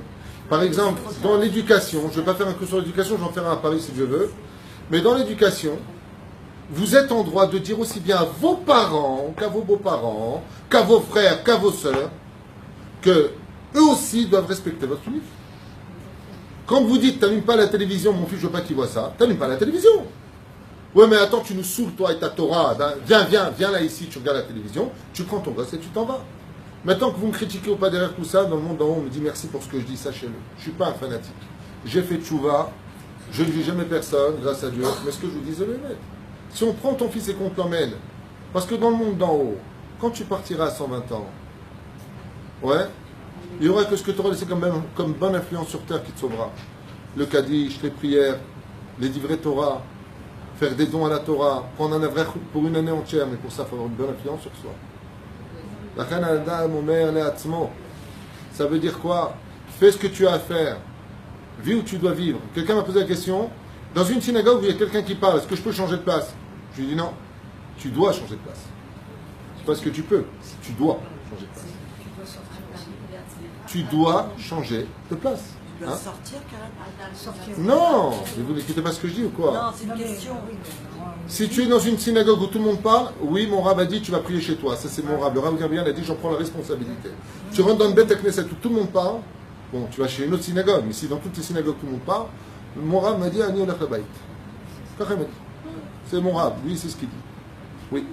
Il y a dans la prière du matin, on demande à Hachem de ne pas nous mettre avec un Shachenra, on le dit dans la prière tous les matins, oui. Que Dieu nous éloigne des mauvais voisins. Ça marche, ça doit marcher pour une bonne journée, pour ne pas Rabbi Nachman dit comme ça, Répète la question. qu'on se doit. Il dit comme ça, elle pose la question, notre chère et tendre amie Karen. Tous les matins, on prie justement pour ne pas fréquenter une mauvaise personne. Chavera, Shachenra. Tu as bien fait de le rappeler. Dans tous les matins, dans la prière, c'est dans le Nusach Hatfila. On demande à Hachem de nous éloigner d'eux. Donc, c'est pas un chidouche que je viens de dire. Hein. Et il n'y a pas marqué ici famille ou pas famille. Mais si ta famille n'a pas de respect pour toi, alors qu'il y en aura. D'ailleurs, c'est le gros dilemme. Je m'excuse, je fais une parenthèse. Hein. Ce qui me démontre le plus, c'est que les étrangers, les amis, ils ont plus de respect des fois pour toi que ta propre famille. C'est insupportable. C'est-à-dire que toi, tu es de ma famille, alors respecte-moi. Non, tu as l'autre qui va te respecter, mais lui, il ne va pas te respecter par principe. C'est comme l'autre et Abraham. Donc, Lot et Avram, exactement. Et donc, pour répondre à ta question, oui. Le fait justement de le demander, à la condition où BML, tu le demandes avec des larmes. C'est-à-dire que ce qui est capable de retirer l'influence négative, c'est l'eau. Quand une mère pleure pour ses enfants, à chaudes larmes pour que leur éducation soit réussie, elle est capable d'effacer l'influence négative des autres. Comme une maman a eu Baruch Hashem, elle a eu 7 fils, ou 8 filles, je ne me rappelle plus, ils sont tous tzadikim. Alors on lui a demandé quel était son secret. Elle a répondu, je les ai lavés toute ma vie avec des larmes. Des larmes. Elle a dit, tous les matins, je pleurais pendant des heures et des heures dans mes prières pour que mes enfants n'aient jamais une mauvaise influence. Elle a été lavée aux larmes de la prière. Pour avoir un mérite. Elle a eu 8 garçons, 8 Talmidei Chacham. 8 dans la Torah. Maintenant, quand une femme. Je suis content parce que d'habitude, tu fais toujours comme ça, il est tard, il est tard. La femme, elle a un mari qui fréquente donc des gens, ou un rave, ou un machin, qui lui emmène dans des mauvaises. Parce que c'est trop coléreux, trop dur, trop. Si une femme, ta question, a un mari qui fréquente par exemple un rave coléreux, de mauvaise influence, qui ne tient même pas compte de la situation familiale, de la fragilité du couple, que ça va beaucoup trop vite et qu'il est extrêmement dur, il est évident que dans ce cas-là, ils se doivent d'avoir un Talmid Chacham, le couple se doit d'avoir un Talmid Chacham. Ne pas aller voir ce rave-là, c'est évident, parce que la femme risquerait de se faire emballer des gages. Ouais. Mais dans ce cas-là, il faut aller voir un Talmid Chacham. Il faut aller voir le Rav Shlomo Amar, il faut aller voir une pointure en Torah. Et le Talmid Chacham va écouter les deux thèses, va demander qui est ce Rav, qu'est-ce qu'il a enseigné pour que vous ayez peur de lui ou pour qu'il y ait telle et telle chose, et c'est au Rav d'agir. Et à son niveau à lui, il pourra influencer Kedat Moshe d'Israël. Dans ce cas-là, il faut vraiment, et tu as raison de le dire, surtout qu'il y a beaucoup de charlatans aussi qui sont passés pour des rabbinim. Il y en a beaucoup, j'ai entendu beaucoup d'histoires de gens qui ont fait faire des choses terribles, qui ont séparé des couples, et voilà, il y en a. Je ne dis pas qu'il n'y en a pas, il y en a. Mais dans ce cas-là, il faut aller voir, même à la Rabbanout, au Beddin, on peut aller au Beddin et exprimer ses craintes, où le Rav, s'il est Rav ou s'il ne l'est pas, de toute façon sera convoqué. Et il devra donner des comptes sur ses enseignements et sur sa façon d'avoir agi vis-à-vis du couple. Voilà. Mais en général, le vrai problème, c'est pas le Rav. C'est le mari. Encore une fois, c'est marrant parce que tu poses une question qui revient en premier. Il y a des gens, ils ne veulent pas changer de Rav. Ce Rav-là, il a détruit la vie d'un couple, si c'était le cas du Rav. Je ne pense pas qu'il y ait des rabbinim qui font ça entre nous. Des vrais rabbinim, je ne pense pas. Des charlatans, c'est certainement leur but, parce que ce qu'ils veulent, c'est l'oseille des gens. Donc, ils vont certainement agir. Mais un vrai Talmid Chacham, c'est évident que si la femme, elle vient le voir, et moi d'ailleurs, je suis assez effaré quand j'entends des femmes qui m'appellent avec des problèmes comme ça, je dis, mais vous avez été voir son Rav? Mais son Rav, même pas pour recevoir. Madame, vous êtes une femme, vous devez l'écouter. C'est évident que pour moi, ce ne sont pas des rabbinim, parce que s'ils ne sont pas capables d'entendre de son cloche, c'est qu'eux-mêmes sont de grandes cloches. Kipchuto. Et je répète devant ce Beth Midrash, ce sont des grandes cloches qui auraient mieux fait d'être cordonniers au lieu d'enseigner la Torah. C'est assaut. Aime d'avoir casé. Moi, je me souviens que quand des gens ont fait tchouva dans ce Beth Midrash, je finirai avec ça pour ce soir, d'ailleurs, je le dis à vous, puisque Caroline Abécassis était venue me voir avec des menaces ici, quand son mari a fait tchouva. Je suppose qu'elle doit regarder le cours. Pas des menaces, mais elle est venue me voir pas contente. Il ne faut pas énerver Caroline Abécassis, je vous le dis. Son mari est venu ici, il est venu au cours, il a vachement accroché, il voulait être constamment en face de moi, il me regardait, j'écoute, je suis marié, tu peux me regarder comme ça ta journée. Et puis d'un coup, le mec, il met Rachir Rabbeinu Tam, il vient tous les jours au matin, pa. Elle débarque comme ça, elle me dit hey, c'est vous Rav Tuitou? Ça dépend qui vous aide. Elle me dit Moi, je suis la femme de Nissim. Ouais. Et alors? Je peux vous parler? Bon, allez. Comme me dit mon frère, mieux vaut avoir affaire à 10 hommes qu'à une femme. Je dis, je vous écoute. Il me dit, écoutez, vous n'avez pas commencé à vous initier dans la vie privée de mon mari et moi, comment on doit manger, comment on doit boire, si on fait des brachot. On n'en est pas là du tout. Du tout. Du tout. Ok? Je dis, ok. Hey! Je fais un deal. J'écoute. Vous me demandez, hein. Si votre mari n'améliore pas votre vie de couple, s'il ne change pas dans la bonne direction, je vous donne ma parole qu'il n'aura pas le droit de mettre les pieds dans ce midrash. Parce que la Torah ne doit qu'embellir la vie des autres, pas la pourrir. Donc si, chas v'shalom, vous fréquentez des rabbanim qui font des maris, des flics, qui se permettent de juger d'un coup tout le monde, qui font des réflexions à tout le monde, c'est pas chez un rav qui vont étudier, je vous l'affirme. C'est un ouvrier du Satan qui leur parle. De toute façon, si on en est là, c'est à cause de toi, t'es qu'une goya. De toute façon, regarde comment tu t'habilles. La parnassa, c'est à cause de toi. De toute façon, si le petit est malade, t'arrêtes pas de parler. D'un coup, les mecs, ils se prennent pour Dieu. Parce qu'on leur fait du bourrage de crâne, là où chas v'shalom, ce n'est pas la Torah qui parle. Parce que la Torah, c'est une Torah de vie. Et je pense qu'une grande partie des gens ici présents le savent. Sans parler de moi, chas v'shalom, et j'ai de bons maîtres. Donc, je suis un bon centimètre. Mais la Torah, hein, quand on la prend dans un bon endroit, elle ne fait qu'améliorer, mettre de la lumière dans la vie des couples. Faites très attention à ça. Il y a beaucoup de fous, il y a beaucoup de midatadine. Et si les Gdolei Hador nous apprennent que divrei noam nitna Torah, la Torah c'est divrei noam, c'est dans la pureté. Une fois il y a une femme qui me dit, mais je vais mettre le kissoui. Je lui dis, t'as pas encore le mérite, pour qui tu te prends? On m'a dit, alors là j'aurais tout attendu sauf ça. Mais tu sais ce que c'est de mettre le kissou? Qui t'a dit que tu avais le mérite? Elle m'a dit, je le mets maintenant. Et avec Assis? C'était avec Assis. Anashim, Baot. Je me rappelle quand on avait ce Beth Midrash, c'était bondé de monde. La majeure partie des femmes qui avaient débarqué ici, je ne sais pas si tu te rappelles, c'était avec nous Linda et Sandrine et vous étiez là. Elles sont venues à Istor. Pas de sniout, pantalon.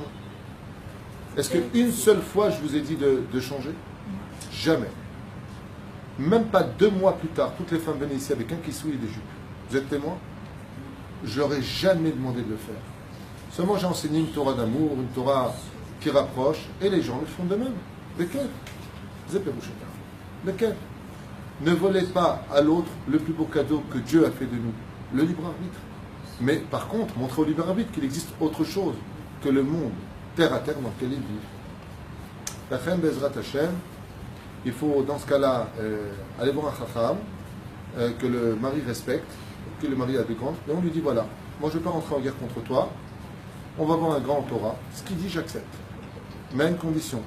Parce que s'il va avoir un grand Torah, il te laissera parler, il dira aux gens, il n'y a pas de problème. Un Talmid Chacham, c'est celui qui sait écouter les deux sons cloches et qui a pour même mesure la souffrance d'une femme comme la souffrance d'un homme. Elle n'a pas casé que la femme, c'est pas un torchon de femme.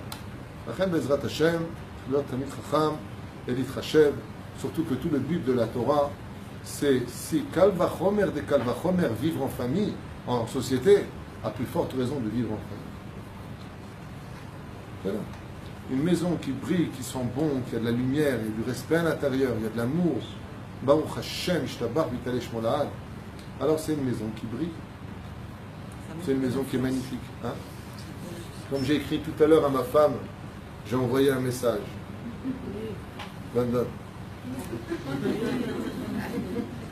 J'étais en train de marcher, j'étais inspiré. Je vais vous dire ce que j'ai écrit. J'ai peur.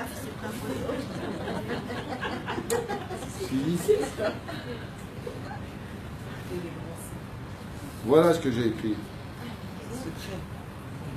C'est personnel.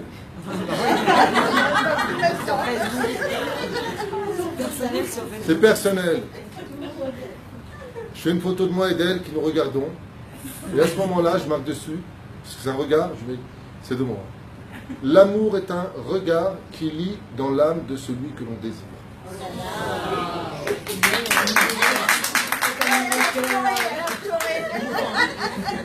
Elle m'a envoyé, qu'est-ce que t'es lourd.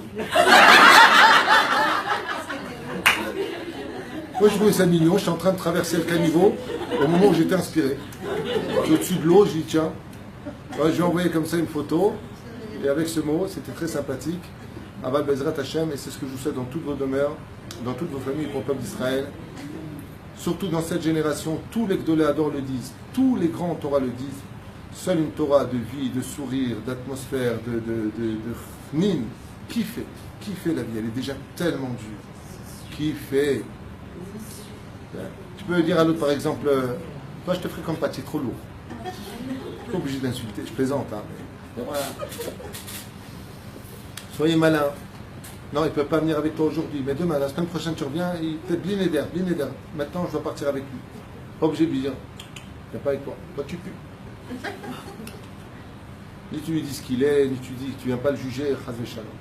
Aval de l'autre côté, Gurotay, Verabotai, protégez vos enfants, protégez vos maris. N'emmenez pas vos maris dans des endroits où vous risquerez de tomber et d'être trompés. N'oubliez jamais ce que je vous dis. Chaque fois qu'une femme est venue me raconter que son mari l'a trompée, je lui dis, vous êtes attendu, elle ne me dit pas du tout. De d'où ça vient? On est parti. Fais attention où tu mets les pieds, fais attention où tu envoies ton mari, fais attention comment ta femme, avec qui elle parle, les Facebook et les machins toute la journée. Mais non, t'inquiète pas, c'est un super copain. Vas-y, super copain, depuis quand une femme mariée a des copains? C'est quoi cette histoire? Super copain en plus. Pour plus qu'il s'appelle Mario. Quand des super copains, super Mario. Vas-y, je te le fais. Tachem Bezrat Hashem, que tous les endroits où il y a de l'influence soient immédiatement, les primatenu, effacés. Mauvaise influence, bien entendu. Mettez, remplacez vos. Je vais finir avec une dernière histoire. Je vous promets, je vous donne le nom, je sais qu'il regarde, il s'appelle Asher Jami. Asher Jami qui habite juste en face. Ce grand tzaddik, que Dieu lui donne une bonne réfouache les mains, que j'aime beaucoup d'ailleurs, lui et sa femme si courageuse, vient me voir il y a à peu près 5 ans et demi de ça, et il me dit, j'ai un problème, Rabbi David, mon fils ne dort pas toute la nuit, et il me dit qu'il voit des choses dans la chambre. Je lui dis, ok, tu lui fais son schéma Israël, tu fais ceci, tu fais cela. Il me dit, oui, je fais tout. Tout ce que vous avez dit là, je fais. Et malgré tout, il me dit, zélo zéro.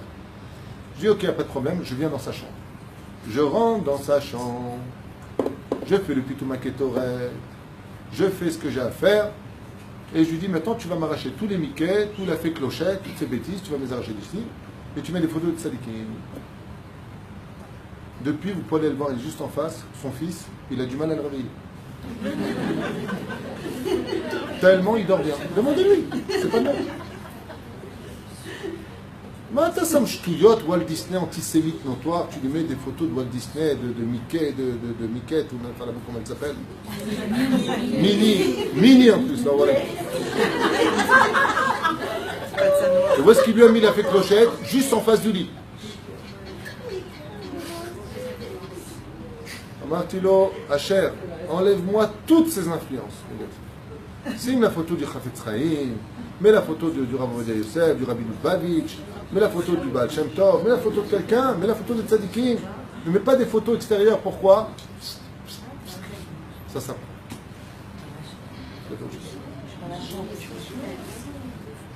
Vous ne pouvez pas savoir. Et je vous livre un dernier secret qui est écrit dans le livre Sod HaHashmal. Je vous livre un dernier secret. Ce que je vous livre, on l'avait étudié sur le monde de la Sniout, si tu te rappelles Frédéric, avec le Sod HaHashmal. Comment est-ce que Pharaon il a puisé toute l'énergie du peuple d'Israël pour les faire descendre au 49e degré du Touma? Est-ce que tu te rappelles du cours? Il avait... Oui, dis-le. Il avait fait une gravure de la beauté de Sarah qu'il a mis juste en face de son lit. Et qu'est-ce qu'il faisait? Il regardait la photo de Sarah en volant la beauté de sa peur. D'ailleurs, le cours s'appelle Beauté volée. Très très bon cours que je vous conseille de voir. Même moi, je me suis kiffé, je me suis embrassé la main dehors. Beauté volée. Très très bon chiour sur la Tzniut, Alpisod. Takshivu etev. Pharaon, disent les Chachamim, puisait la force et l'énergie du peuple d'Israël parce qu'il observait la beauté sur une photo. Vous comprenez ce que ça veut dire dans l'influence? Quand vous mettez vos photos sur Facebook et vos photos sur toutes sortes de choses, les gens qui vous regardent puisent votre énergie, sachez-le. Regardez ce cours là-bas, j'explique ça de façon fine. Ne prenez pas la vie à la légère. Chez Lachem, Erev Tov, en rangeant toute cette salle. Toda Rabba.